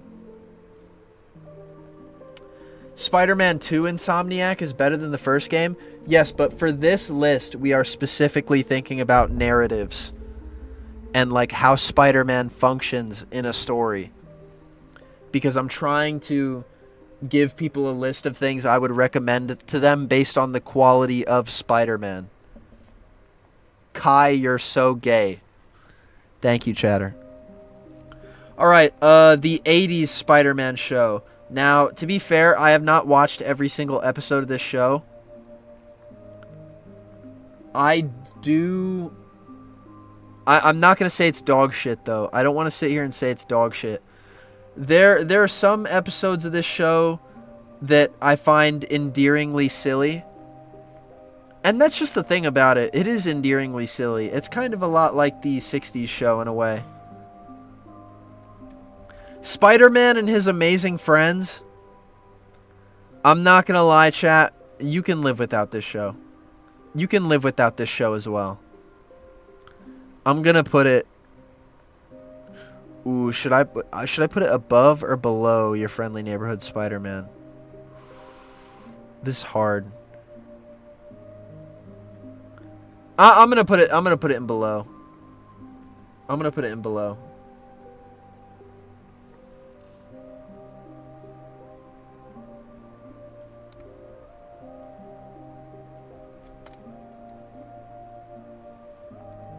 All right. Ultimate Spider-Man. You can live without that fucking show. You do not need it. You do not need it. All right. And the only reason I'm not putting it at the very bottom is because I think there is some decent stuff in there. Like, I really do like the Spider-Verse episodes. I think those are cool. They do adapt some Ultimate Spider-Man stories. Like, they adapt the body swap story, which I think is kind of cool. Chat, there are some, okay? There are a handful of Ultimate Spider-Man episodes that I think are decent, and that's why I don't want to put it in a void. There's some decent episodes in there. Marvel's Spider-Man, the 2017 Marvel Spider-Man show. You do not need to watch that fucking show.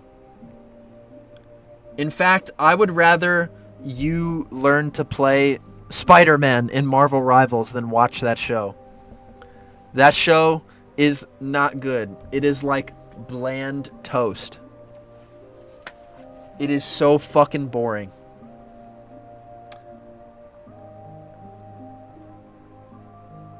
So goddamn boring. Interconnected Universe Kai, some goated crossovers. That is true. Ultimate Spider-Man does have some good crossovers. And the sorry, someone said the Deadpool episode is good, and I agree. Spider-Man Life Story. I've seen a lot of people talk about Spider-Man Life Story, and I read the book myself. I did really like it when I first read it.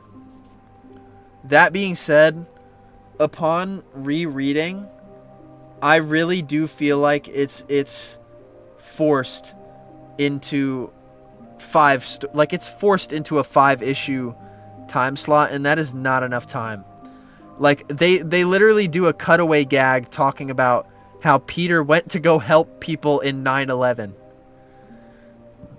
which is kind of funny. But this, basically the whole point of Spider-Man Life Story is to put these characters in a certain time period, and then you watch them grow up until the end of the story. And you get one issue per decade. It's not enough time. I think it's not enough time. It's a cool idea, but I do not think it's executed that well. It is a fairly interesting read, but I'm not gonna lie, I don't think you need it. I don't think you need it. I don't think you can live. You can live without it, if I'm being honest. I'm gonna put it at the very top, because at least there is like some Uncle Ben stuff in there. You know, if you were a fan of the Clone Saga and all that shit, if you're a fan of Kraven's Last Hunt, if you're an actual honest-to-God Spider-Man reader, at least there are some things in there that you can enjoy. But yeah, I'm gonna put it in You Can Live Without It. I really do think you can live without it. Alright.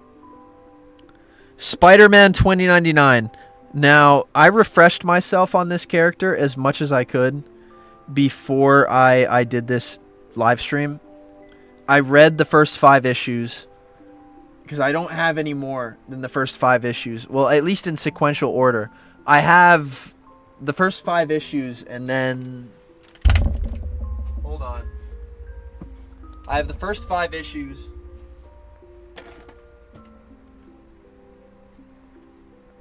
And then it's like cut straight to like issue 11 or something. And that's like so far in the future. So like if I were to keep reading the book at that point, I wouldn't even know what I'm doing.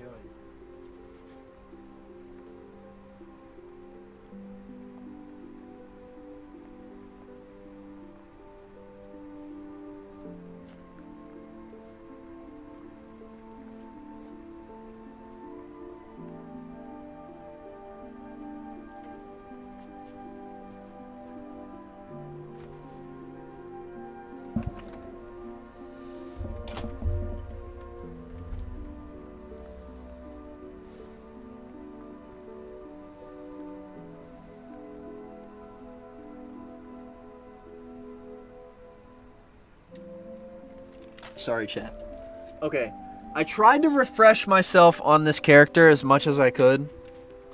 That being said, I like Spider-Man 2099, okay? There is a very cool similarity in thought between Spider-Man 2099 and Spider-Man Noir, which I really did realize while I read those books back to back, because I read a little bit of Noir too before I did this live stream. These books are woke as fuck, okay? And not in the way where, you know, you hear woke and you immediately think like, oh my god, dude, like the book tells you to love, you know, like people of other races and shit. That's not what I'm talking about, right? Like, I do not turn into a quivering pussy when you hear me say the word woke, please. This book, right, in Spider-Man 2099, the corporations have taken over the world. There's literally a point in the comic where these dudes are holding this girl hostage, and the girl's like, dude, I have my rights. I deserve a trial.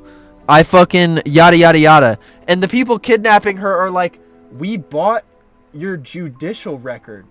We bought you. We can do whatever the fuck we want. Dude, in the first issue, right? Miguel's boss, he works at Alchemax, which is like a company that's bought the entire fucking world or whatever. His own boss fucking poisons him with an addictive drug. Like, the entirety of Spider-Man 2099, from what I could glean, is just basically corporations are evil. Capitalism is this unchecked demon that will turn into a fucking a capitalist nightmare. That's what Peter David is trying to say. The corporations are going to turn the world into a capitalist nightmare. That's what Peter David is trying to say with Spider-Man 2099. And I always thought that was really cool. But in terms of relating that back to Spider-Man, doesn't really have a whole lot to do with the original message of Spider-Man as far as I read. But, I don't know, if anything, in this world, right, a corporation taking over a population, doing whatever the hell they want, I think in a way that flies in the face of the saying, you know, great power comes great responsibility. You know, you as the all-powerful corporation, use your power in the most irresponsible way possible. I feel like inherently that, you know, the fact that the corporation acts in the opposite of the phrase, I guess, there is something to think about with that. I don't know. But as far as I've read, I would say it's pretty good. I do have to read more, but yeah. That being said, Spider-Man Noir is a fucking socialist. I wish I was kidding. Like, I wish I was making a joke right now. I'm not fucking kidding. Like, the book straight up implies that the guy is a socialist.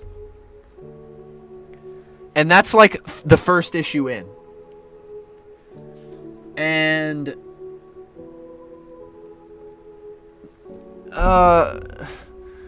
you know, you still have the stuff with Uncle Ben dying, but it's not really Peter's fault. You know, the Aunt May and Uncle Ben were trying to advocate for workers' rights, and so the mayor sends the Vulture or whatever to fucking, or the mayor sends Norman Osborn, who sends the Vulture to eat Uncle Ben. So there's not even like any commentary on human flaw like how there was with the original Origin or whatever. So it's good. It's definitely an interesting piece of Spider-Man media, but I feel like it is kind of hurt by how close it sticks to Peter Parker. So while I do think you guys should go check out Spider-Man Noir, I don't really think you need to see it. I think it's cool. I don't know how far I would put it, though. But you know what? Now that I'm thinking about it, if that's what is valuable to me, you know, like the whole commentary on human flaw and all that shit, Ultimate Spider-Man at least does that.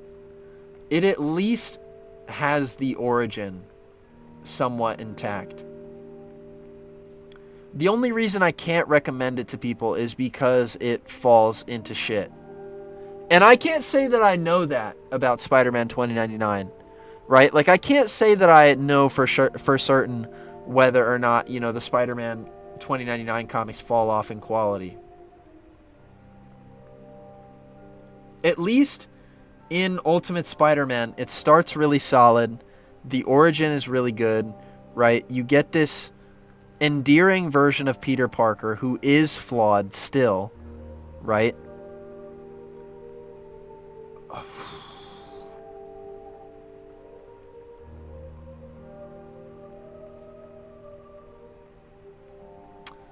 Oh, man. This is hard. This is hard for me, chat. I'm gonna put it... Oh, man. I'm gonna put it in pretty good. I've changed my mind. Alright.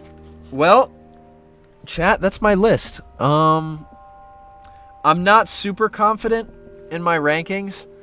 I feel like the fact that I threw this together in like 2 hours time, it does kind of make me a little unsure of myself. But I would say this is pretty much how I feel about these. Now, let me break it down one more time just for the people who might have showed up late. Okay? Everything in this first tab, I would genuinely recommend that you check out. If you're a Spider-Man fan and you want pieces of Spider-Man media to see that are the good stuff, you know, the stuff that I could say to you with 100% certainty that you will get a positive experience out of, I would say everything in the first tab. If Ultimate Spider-Man game is a must-see, why not the comic? Well, because the game is first of all, it's a shorter experience, right? It's a video game. You know, it's more interactable. There's all the appeals of a Spider-Man game, like fun swinging, fun combat, all that stuff. You get to, you know, simulate being Spider-Man. And the comic is longer, right? If you read the comic, you'll experience some things you might not like about it. The game is pretty much everything good about Ultimate Spider-Man compiled into like 5 hours of gameplay. I don't think there's enough Ultimate Spider-Man in the Ultimate Spider-Man game for you to see everything that's wrong with Ultimate Spider-Man. It's enough for you to just get a... It's like drinking something before you get the bad aftertaste, if is the best way I could describe it. That's why I would put Ultimate Spider-Man in must-see as opposed to the comic. So everything in the top tab, I would genuinely recommend to you check. You know, I would genuinely recommend you check that out if you're a Spider-Man fan who's looking for good stuff. Everything below that, I don't think you need to see it, right? If you're really looking for something that is going to inform you about the character, you don't need it to live, right? Because you'll in all of these pieces of media, I think you'll encounter weird, strange red herrings that kind of like misinform you and kind of lead you astray, if not just generally frustrate you. Like the controls of the Neversoft game, or the fact that fucking Tenace Peter dates Indy Daimonji, despite the fact, you know, this is supposed to be somewhat like Spider-Man 1, where he's like, no women forever, please. Or the Miles Spider-Man comics, where Uncle Aaron is an irredeemable asshole. Or Spider-Man 3, when Peter kisses Gwen on the stage. I don't know. The mid tier is just like, yeah, you can go watch these things if you want, I guess. I don't really think they will change your life. And then you can live without it. I feel like it's self-explanatory. You don't need to fucking interact with these things. And then the avoid tier is everything I think you should stay away from, like your life depends on it. Like okay, this is exactly what I'm talking about. Red herrings, and then Sam Raimi Spider-Man is all the way up there despite having a lot of inaccuracies. Still peak though. The fact that you can admit it's still peak is exactly what I'm talking about. Right? Like, I don't care about the surface level shit with the Sam Raimi Spider-Man movies, you know? I don't care that Green Goblin is his first villain. I don't care that he doesn't have the web shooters. I don't care that... Well, I mean, I do kind of care because I wish these characters got a fair shot. I don't really care that, you know, Harry and MJ are introduced so early. What's important to me is the fact that the Spider-Man origin, right, what makes Peter Spider-Man, that's thoroughly explored. It's adapted pretty accurately, and in some aspects, it's expanded upon. Anyway, anything in the avoid tier, you do not need to experience this. You do not need to play Spider-Man in Marvel Rivals. You don't need to do it. It's pain. It's nothing but pain. The Marvel Spider-Man 2017 show, you don't need to watch that show. It's boring. It's dog shit. It looks like bird poop. You don't need to watch the PSM channel. The videos are stupid. The costumes are trash. The cosplays are mid. You don't need to watch my Spider-Man show because it's animated like crap. The sound design is horrible. And it's the whole thing is just extremely amateur. You should avoid that stuff with your life. Anyway, that's pretty much all for this gag. All right, I think I've about had it with this tier list. I think that's my finished version right there. This is my list. Okay, I'm not super confident in this, but I feel like tier lists are very hard to do and be definitive about. But this is my tier list. This is my tier list. All right. I'm gonna put it in the chat for my fellow lads in my fan club Discord, which you can join by clicking the join button on the channel and then going to the membership tab and digging around for the Discord invite. It shouldn't be too far in the membership tab. But that's all for now in terms of that. We are going to be playing a horror game in a little bit, all right? And this was suggested by the people in my Discord, specifically Spidey Does Stuff. We're going to be playing a horror game in a little bit since it's still Halloween. So if you want to see me do that, stick around for that. I'm going to go to the bathroom real quick, and then we're going to do that. I'll be right back.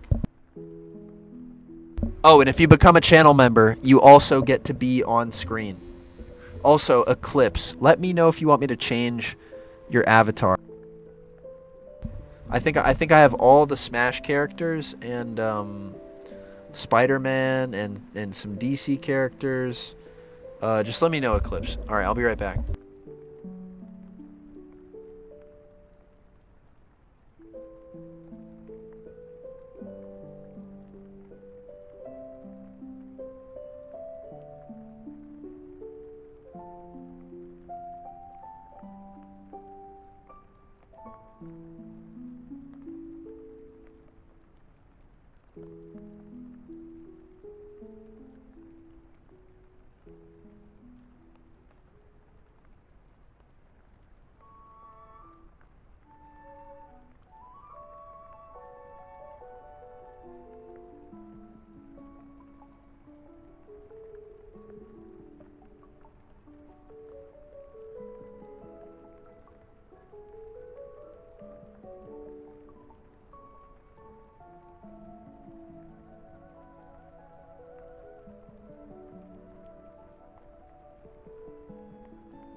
I'm back.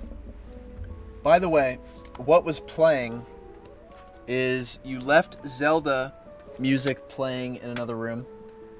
I'm going to put the link to this in the chat in case you guys ever wanted to listen to this yourself. But we're going to be playing a horror game.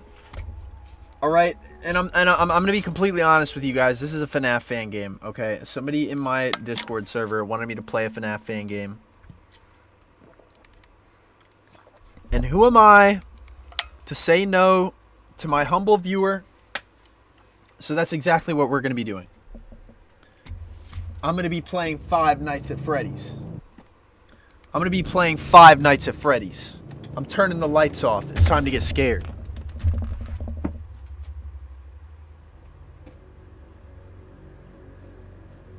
This is Those Nights at Fredbear's.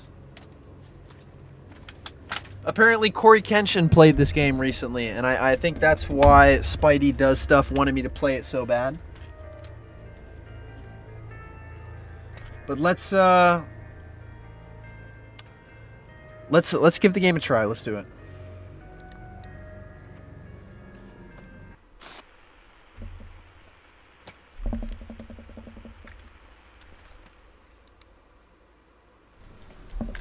All right. I got a fucking stamina bar off the rip. I'm already not excited. I fucking hate stamina bars. Okay. Well, I never do what I never do what I'm told, so let's go around the side. Hannah XX_ is so cool they gave me £1.99. Thank you, Hannah. Still no fears to fathom though frown. I know. I'm sorry. I want to play Fears to Fathom soon. Pooh! Somebody wrote poo. Dude, this graffiti art looks so real. This is very well done. I wouldn't be surprised if this was a real picture taken of some graffiti art. Because I've seen people who take pictures of structures and then wrap them over models. Okay. Random indent in the building here. Missing children around Freddy Fazbear? No way. Come on. Come on, guys. Freddy Fazbear missing children? Not a real thing. Okay.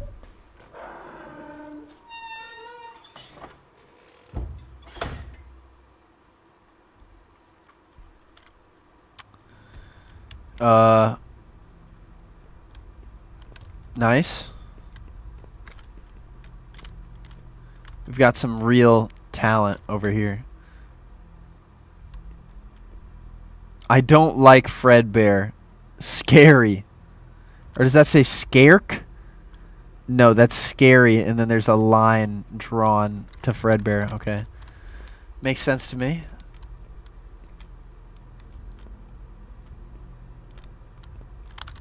Fucking stupid bear. What is this? Glass. Press G to throw distraction glass. I feel like that's a weird button to pick. G? Can I bind that to something else? I can't. Let me make that, no, that's for the controller. Let's do, yeah, thumb, mouse button, 2. That was very delayed, but that's alright. But that's alright. Alright, let's go this way.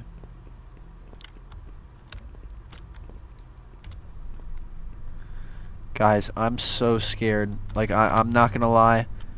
I don't think I can contain the poop that's about to fill my trousers.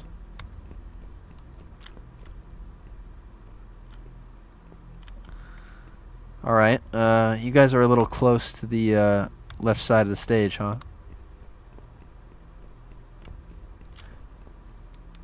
Batteries, okay. I didn't even know I had a flashlight. I don't think I do.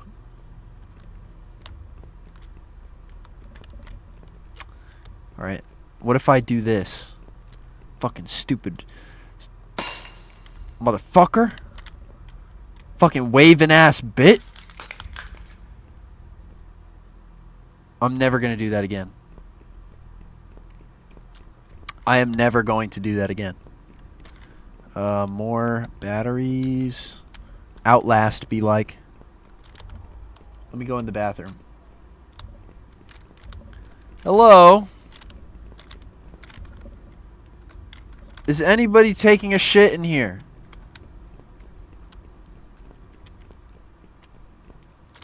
Chat, I can admit this because I'm not in public school anymore. But I see those TikToks where, you know, kids in high school will be posting like, dude, I can't go to the bathroom and shit, because what the other kids do is they'll go in the bathroom and be like, ugh, who's taking a shit in here, bro? Ew, ew. Like, bro, you can't even trust your own peers to be in the bathroom while you're taking a shit. You just can't do it. But me, when I was in high school, I made that toilet my bitch, bro. Swear to God. I don't know what it was in the morning, but I used to wake up 2 hours later, no matter what, I got a shit, right? So I would tell my teachers every day at the same time. I'd be like, yo, I got to go take a shit in the toilet. And they're like, dude, what is wrong with you, bro? Like, you always have to go at this time. I don't believe you. You're lying. You're skipping class, whatever. Dude, I got a poop schedule. Don't fuck with me. Right? And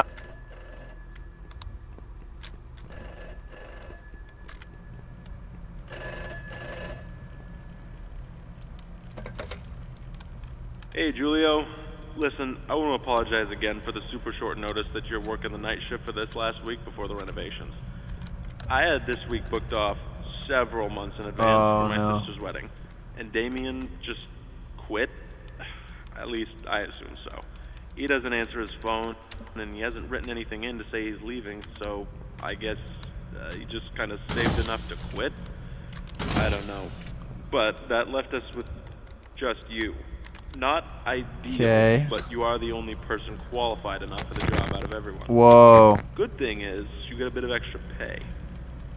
Yay. Before anything else, though, I got to do the legal stuff. I'm sure you got all of this in person when you started during the day, but now you got to get the night security version because there are some differences. Alright, I'll say we're good when you want to tune back in. Alright, let's see. Oh god, here we go. Welcome to Fredbear's Family Diner, where you are lucky enough to be a part of the most talented team of employees in Showbiz Pizza. Here, you will make great connections with your community and serve the public alongside our star-studded cast of mascots that have warmed the public hearts for so long.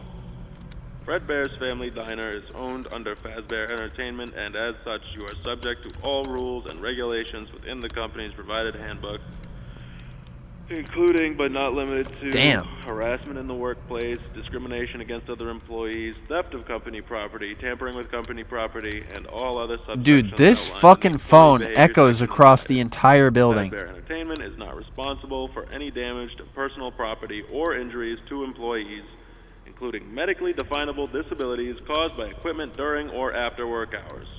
Fazbear Entertainment is not liable to personal or private insurance companies for serious injury or death of any like an open persons thing on the premises. It says I can open. That would be theirs and are furthermore not liable to pay or compensate any employee or guests who suffer any injury. Whoa, whoa, whoa, whoa, whoa! Okay, that's over with. Whoa! All right. Whoa! The night shift shouldn't really be any different to your usual day, except that the place is empty, or it should be. That's your job, actually. Keep it empty. You should have a company-provided flashlight with you. Handy to choose through batteries quicker than Damien went through Bonnie Bites. If it turns out you do work in a restaurant with some pretty high-tech stuff, there's bound to be some spare batteries lying around somewhere. Get out! Speaking of batteries, the power does tend to be finicky, to say the least. So, if there are any... How do I know if he's still there? Like, if the lights start flickering, just use the monitor at the back of the office to shut it all down, and then switch it back on again. Alright, boss says he messes with the power generator. Listen, I couldn't make this shift, but since he's banging on the fucking door! I am awake and able to help you out. So just call me back if you need me. But he's standing there. He's right there. Thanks He's again, down the Julio. hall. Good luck this week. Oh, and before I forget, there's a curtain in the party room on the west side of the main dining room. Make sure it stays closed at all times, all right? Boss's orders. So, do I have to Do you have any leave the... questions before I let you go? Interact with the phone. Oh, no. Is the fucking... Okay, Hello? There's a doll on my desk. Yeah, maybe. I know the doll you're talking about, though. He's a little singing teddy bear, basically. His head even moves. Last I asked the boss about it, he said it's a prototype for a new toy he wants to make. So he keeps it in there for safekeeping away from any of the guests.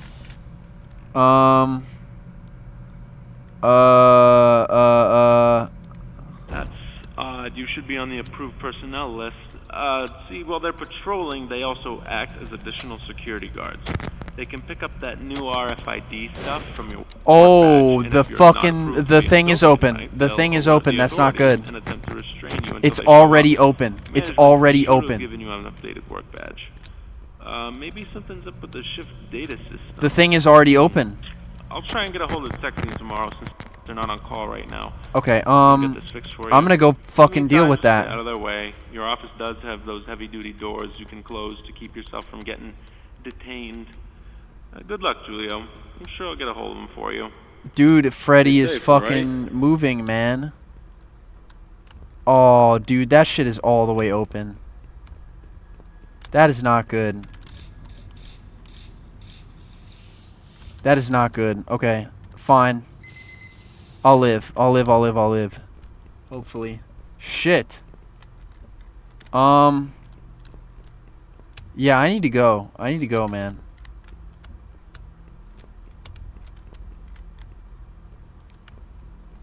Fucking Freddy Faz penis, dude. I hate that there are posters of him all over the place. So it's just like extra confusing. Where did the dude go? Is he still out there? I don't like that. How much battery do I have? 39. Kai, you left the door closed. Yeah, because he's still out there. Watch, watch, watch.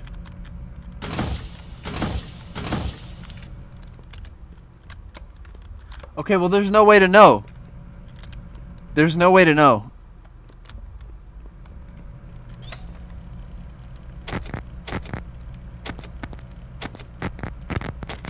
Oh, hell. Oh, hell. 5.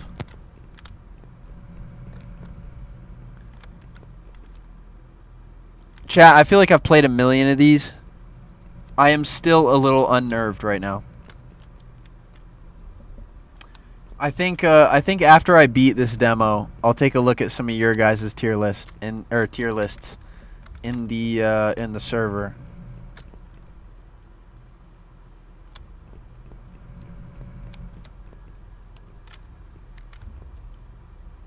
Chat, I feel like I'm missing something.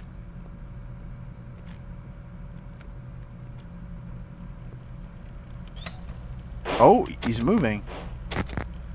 And the curtains are almost open again. That is not good. Oh, fuck me. Oh, shit, man.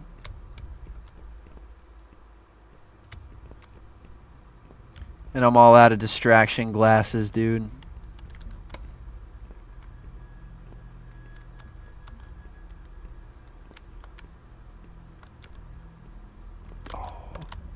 Oh!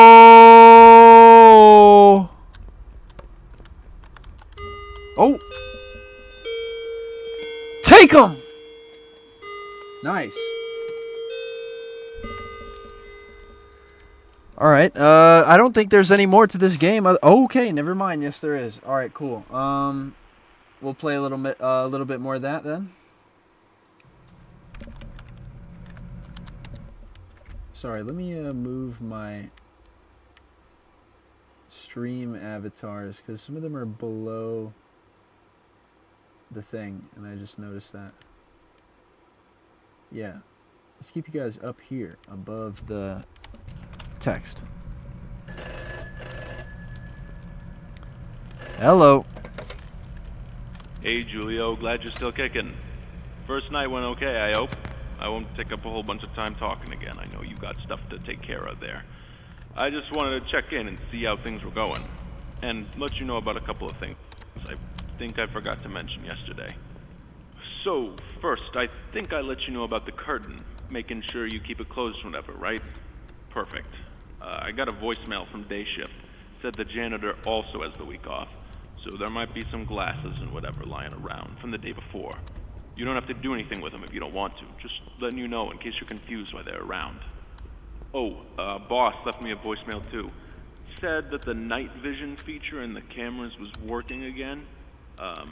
It's just running YOLO. out of battery for right now, since it was on the fritz. Stupid ass motherfucker. Maybe you already figured that out. I was just letting you know because when I left, the whole system was disconnected. Pretty neat tricks they got now, huh? Anyway, I'll let you go, pal. Don't pass out while you're there. I know you ain't used to the night hours yet. Don't forget you can call me if you got any questions, right? See ya. Alright, that dude is definitely moving already. Alright, so he's gonna move, right? And once he moves, I'm gonna throw the glass. Well, here's the thing. Why do I have to stay in the office? If they don't know I'm in here, I'll live, right? Can I hide under the tables, maybe? No, I can't. Oh.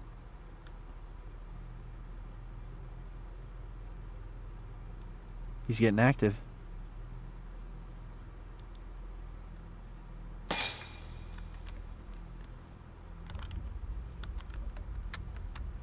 Oh, dude, I wish I could stockpile glasses in here.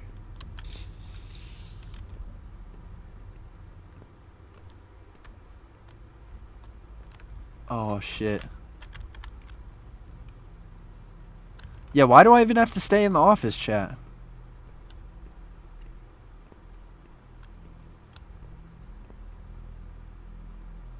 I feel like I really could just stay in here.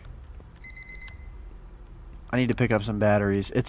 Dude, it kind of sucks that you don't get to keep your batteries into the next night. Fuck. I'm out of glasses. You don't. They'll find you eventually. Nah. No, they won't. I'm big chilling. Oh, this is this room has 2 doors. I thought there was only 1 door. Fuck. All right.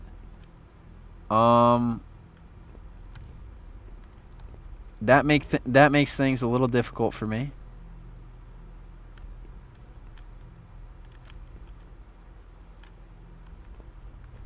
Where is this dude? Oh, there he is.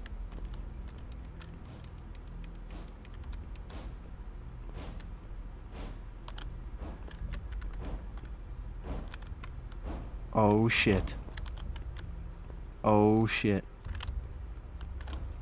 Is that a glass? No, it's a battery. Fuck. Okay, I need to go back to the curtain. I need to go back to the club.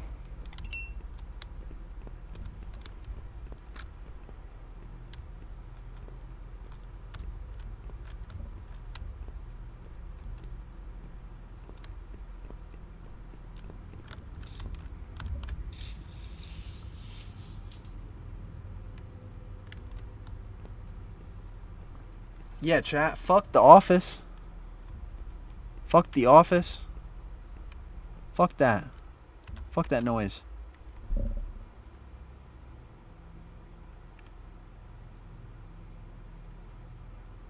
His stupid ass looking for me.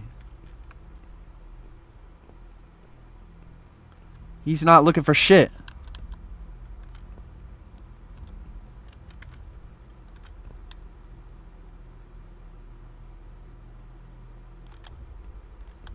Dude, that curtain opens so fucking fast. I can't sit around doing anything. Boner the bunny. Oh, he's gone.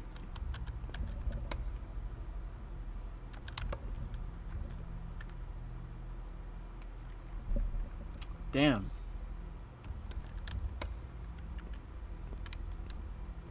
You know, I'm not really intimidated. I feel like this is kind of easy.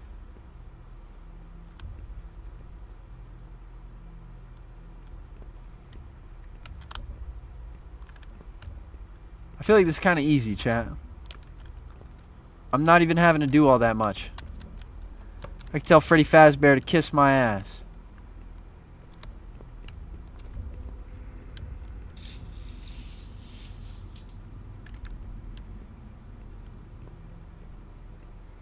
Freddy Fazbear, kiss my ass.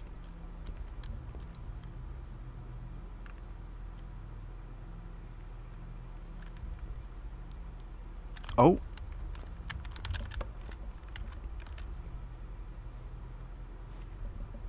He is coming. Distraction glass.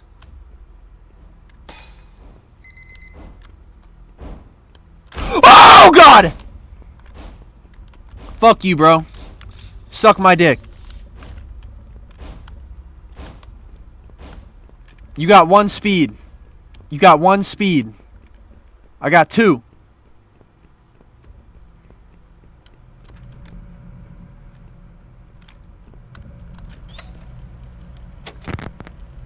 Suck my meat.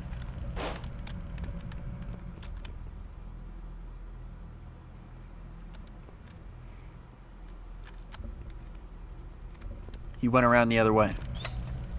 He went around the other way. He went around the other way. He's looking around. He's looking around. Let me check if I gotta run for the curtain. I don't have to run for the curtain, but I kind of want to.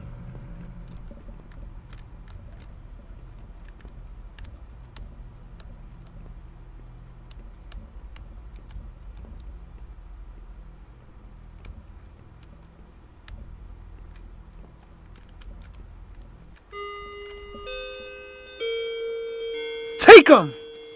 That was easy, dude. This shit is easy. Can't lie. I can't lie, chat. Damn, how many fucking nights is in this? How many nights are in this damn demo? I feel like there's a million. Let me talk my shit again. Julio, how's it going tonight, bud? Finally getting used to the schedule? I'd be more than happy to trade places with you once in a while if you ever want to do a night once I'm back. No, I'm messing with you. I know day is probably a lot better for your head. My wife has never been too happy with me since I started working nights. I always get home right when she heads out for the day. But, not too bad of a gig, huh? Oh, I never told you how to operate that breaker in case the building ran out of juice for the night. I've only ever had to use it once or twice. Typically, keeps itself going. Basically, if the building shuts off, you can use that emergency power monitor in the back All of the room 5 to start nights? a partial recharge of the Jesus reserve power. Christ. To activate it fully, though, you gotta pull that big lever on the breaker on the closet next to the main he's stage. already out and walking. It's on the right of the reception. It should keep the lights on a little while longer. Boss doesn't like it when we use it, though, since it takes a big toll on that weird alternator gizmo we rigged to make it work. Dude, Try to use he's it any more than twice a already night, it'll walking. fry it completely. Whoa! Anyway, that's all I wanted to mention, I think. I didn't know you could do that. Oh, the curtain. Boss left me another message. Told me the motorized function that pulls it back might be going bad. Misfiring or something. Says it'll only get worse, so keep a closer eye on it, alright? Stay safe, bud. Call me if you need anything. I'm not gonna lie, chat. This is probably gonna be my last night. This is gonna be my last night. Where's this dude at?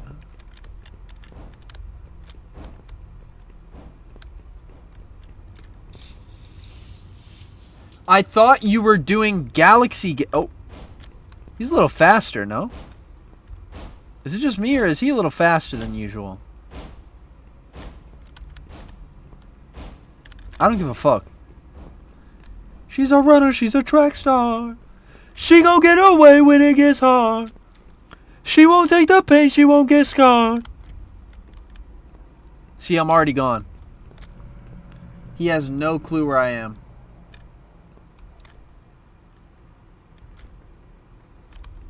What the fuck? Chat, you guys hear that?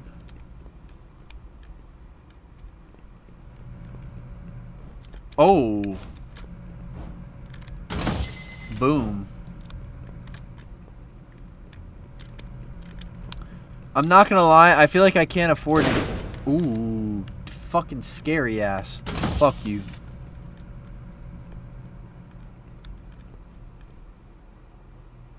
Fuck that guy, man. Slamming on my doors and shit. What are you on, bro? Dude, the stamina takes so long to recharge.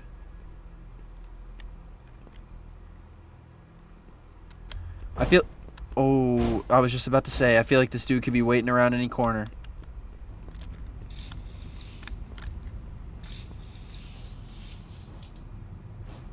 Yup, he's coming. He is fast. He is very fast.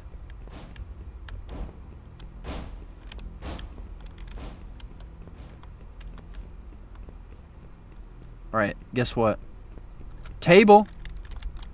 Can I not hide under this table? Oh, okay. I was about to say, what tables can I hide under?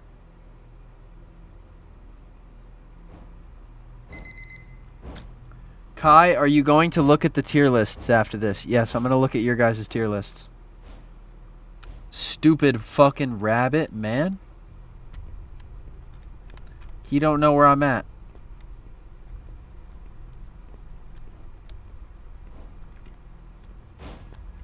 Oh, he does. Okay, he does.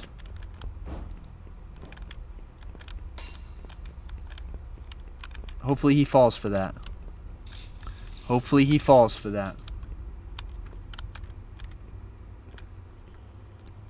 Okay, can I hide under these tables? I can. Okay, so I'm allowed to be a coward.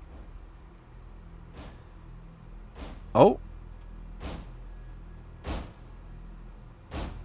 What the fuck? What is this guy's problem?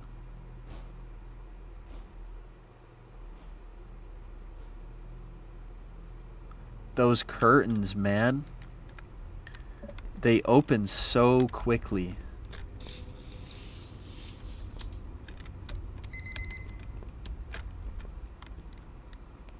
And I'm back under the fucking table again. Chat, I feel like it's lame to just fucking sit here and watch me just go back and forth under the tables. I gotta make this interesting. I gotta do some stupid shit. Like, I just gotta run around like a madman.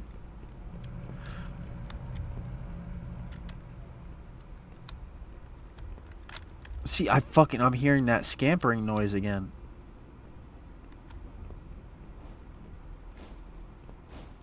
Oh.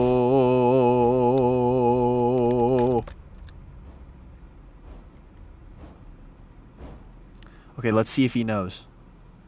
He's looking around.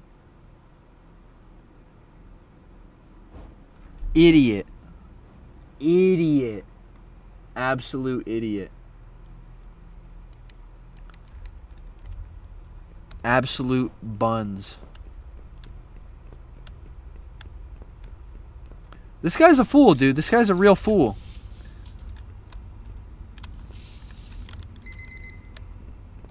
He can't even touch me, dude. What is happening? What is happening? What is happening? What is happening?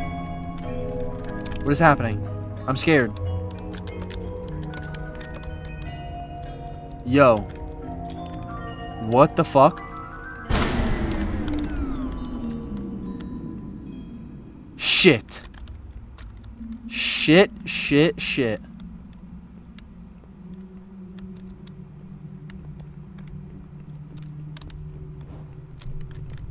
No. Who is that? Table. Get under the table. I'm under the table. He can't touch me.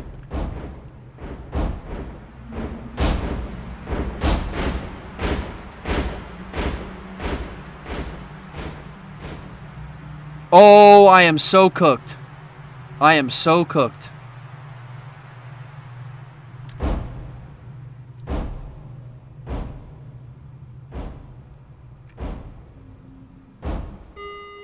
Whoa! Whoa! I thought I was done. I'm out. No, I'm out. Damn. Chat, I thought my goose was cooked. I thought it was over after that. Damn. All right, guys. Let's take a look at some of your guys' Spider-Man tier lists. All right. I sent this tier list out into the wild so that you guys can get your hands on it and do some rankings of your own at home. All right. So let's take a second to see what you guys would recommend to new Spider-Man fans. Let's take a look here. This one is from Spidey Does Stuff. And he's changed a bit of the tiers here. So you got decent media and that good shit, which is based. All right, so let's see what he has in his must-sees that I don't have. He has Spider-Man No Way Home. He has the Neversoft game. He has the 80s show, the Miles comic, the 2099 comic. Yeah, I mean, I can't really disagree with that. My problem with this list is that I feel like I would be too scared. I feel like I'd be too scared to put so much stuff in the must-see category. Because if we're making this list to recommend Spider-Man media to people, the one thing that I'd be worried about is, telling them to look at too many things. But then again, my list probably had it had a lot of stuff in the must-see tab, so I'm not that much better. Let's check out Red 55's list. First of all, Glaze. I'm just kidding. Thank you so much, Red. All right, let's see what they have in the must-see. Amazing Fantasy 15, Spectacular Spider-Man, the Raimi movies, the Neversoft game, and Spider-Man Edge of Time. That is pretty fair. Let's see what they say you can live without. You can live without Spider-Man Parallel Lives. That is a take. Holy. That is definitely a take.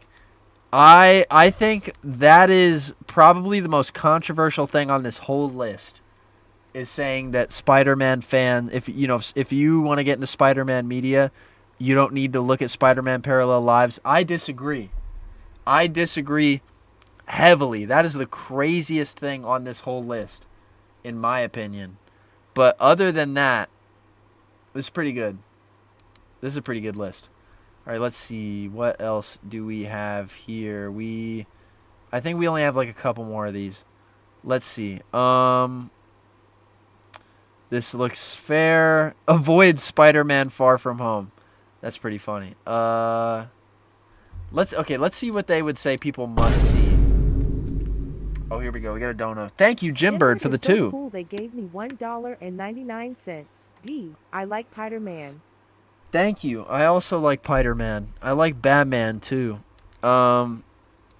Anyway, must see. They put Spectacular Spider-Man at the very top over the original material.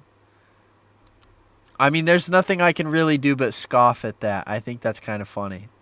Well, I mean, to be fair, Spectacular does base itself on a lot of those Steve and Ditko stories, with some Ramita stuff too.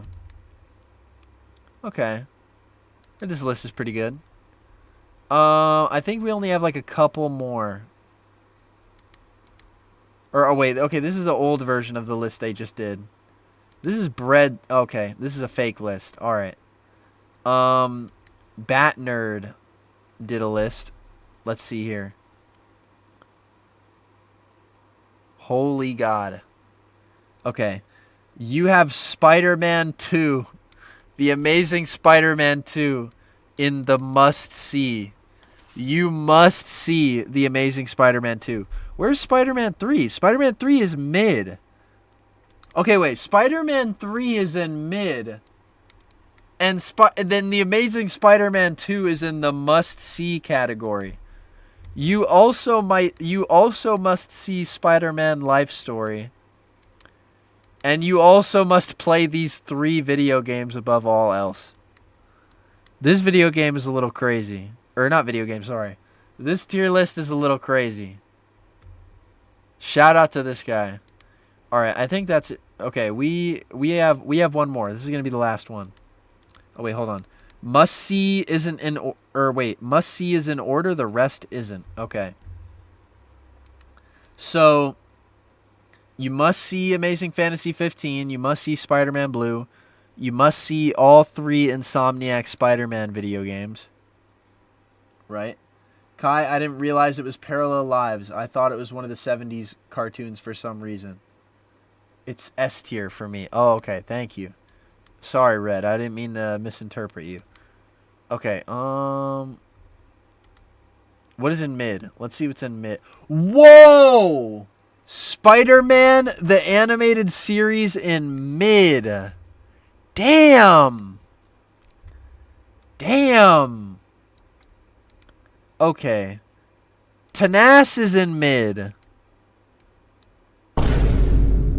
Under freshman year. XX_ is so cool they gave me £1.99. D, you must review mine. Trust I cooked. Okay, I'm not gonna lie. I at one point thought freshman year was better than Tanas. I've gone back on that opinion. Okay, let's see what Hannah had to say. Let's take a quick look at Agent Extreme's list. Oh hey Kai, that's funny. I would say that Agent has a pretty well-rounded list. Spider-Man Blue under Spider-Man Homecoming and Spider-Man 3 is kind of crazy. That's about all I have to say. And no, below Life Story 2 is also crazy. Okay. All right, where's Hannah's list? Spidey does stuff. He redid his list. Let's take a look at Drip's list. What does Drip say? Damn, dude. You guys do not like Tanas. You guys are putting Tanas so low. Well, it's in pretty good, so that's fair enough. Yeah, this one is also fairly reasonable. You must see Marvel Rivals Spider-Man? No. Spider-Man fans, turn away. Turn away from Marvel Rivals. Turn away. Where's Hannah's? I'm looking for Hannah's. I don't know if I've seen it. Where's Hannah's list? Let's see. Did I look at it already and I just didn't know? Spidey does stuff. Lumi! Lumi.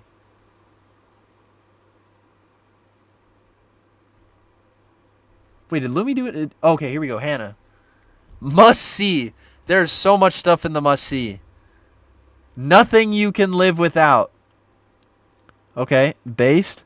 Edge of Time below Ultimate Spider-Man is crazy. That is crazy.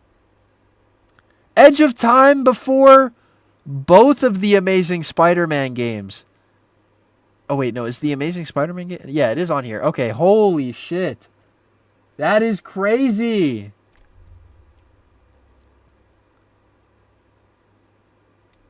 I'm not going to lie. I feel like the lower... I was about to say, the lower you get on the list, the worse it is. But no, you've got PSM in the must-see category. Hannah, why are you trying to put people on mid? Hannah, there is nothing more debilitating I think you could do to someone who wants to be a Spider-Man fan than showing them my channel. If someone came up to you and was like, hey, I want to get into Spider-Man. What should I consume? What media should I consume? If you hand them the PSM channel, they're going to turn around and walk the other way and never look at a Spider-Man thing ever again. That's what's going to happen if you get introduced to Spider-Man through me. It's just not a thing. It's just not a thing. Okay. Chat. I think that's about it. I think that's about all for me. We've been live for like what now? 2 hours. 2 hours and 30 minutes. For some reason I thought it was longer. But, you know, I've run my course. We've done this fun little gimmick for the stream. I had a good time. I think it's time I depart, you guys, and wish you a good night. I want to give a huge thank you to every single person that donated this stream. It is generous donations from you guys that keep me going. You know, the world's falling apart, all right? You need money to live. And I seriously cannot thank you guys enough for being nice enough to help me keep doing this as a job. Like, I really do mean it. Your donations mean a whole lot to me. So when I say thank you, I want to give a huge thank you to Hannah, Jim Bird, Sabuti, DeKeith, Just a Piece of Bread, DeKeith again, Just a Piece of Bread again, Hannah again, Snowy M, Belu, Eclipse, Spider Clownery. A lot of donos from Eclipse and Just a Piece of Bread. You guys were fighting it out for the top spot this stream. A lot of repeat donos this stream, guys. Just huge thank you to Eclipse, Hannah, Just a Piece of Bread for donating multiple times on this stream, and to Keith for giving money and getting a membership. I really appreciate you guys. There's only like 6 of you guys holding me up monetarily this stream, and I really appreciate it. I don't want my thank yous to go undersaid. I really do love you guys. Chat, that's all from me. I'll see you guys next time. I don't know when that'll be. I'll try to get a new video out soon. And if you miss me, all right, you can join my members-only Discord. And you can, I don't know, talk to me a little more often because I'm usually in there. Chat, that's all from me. I'll see you guys next time.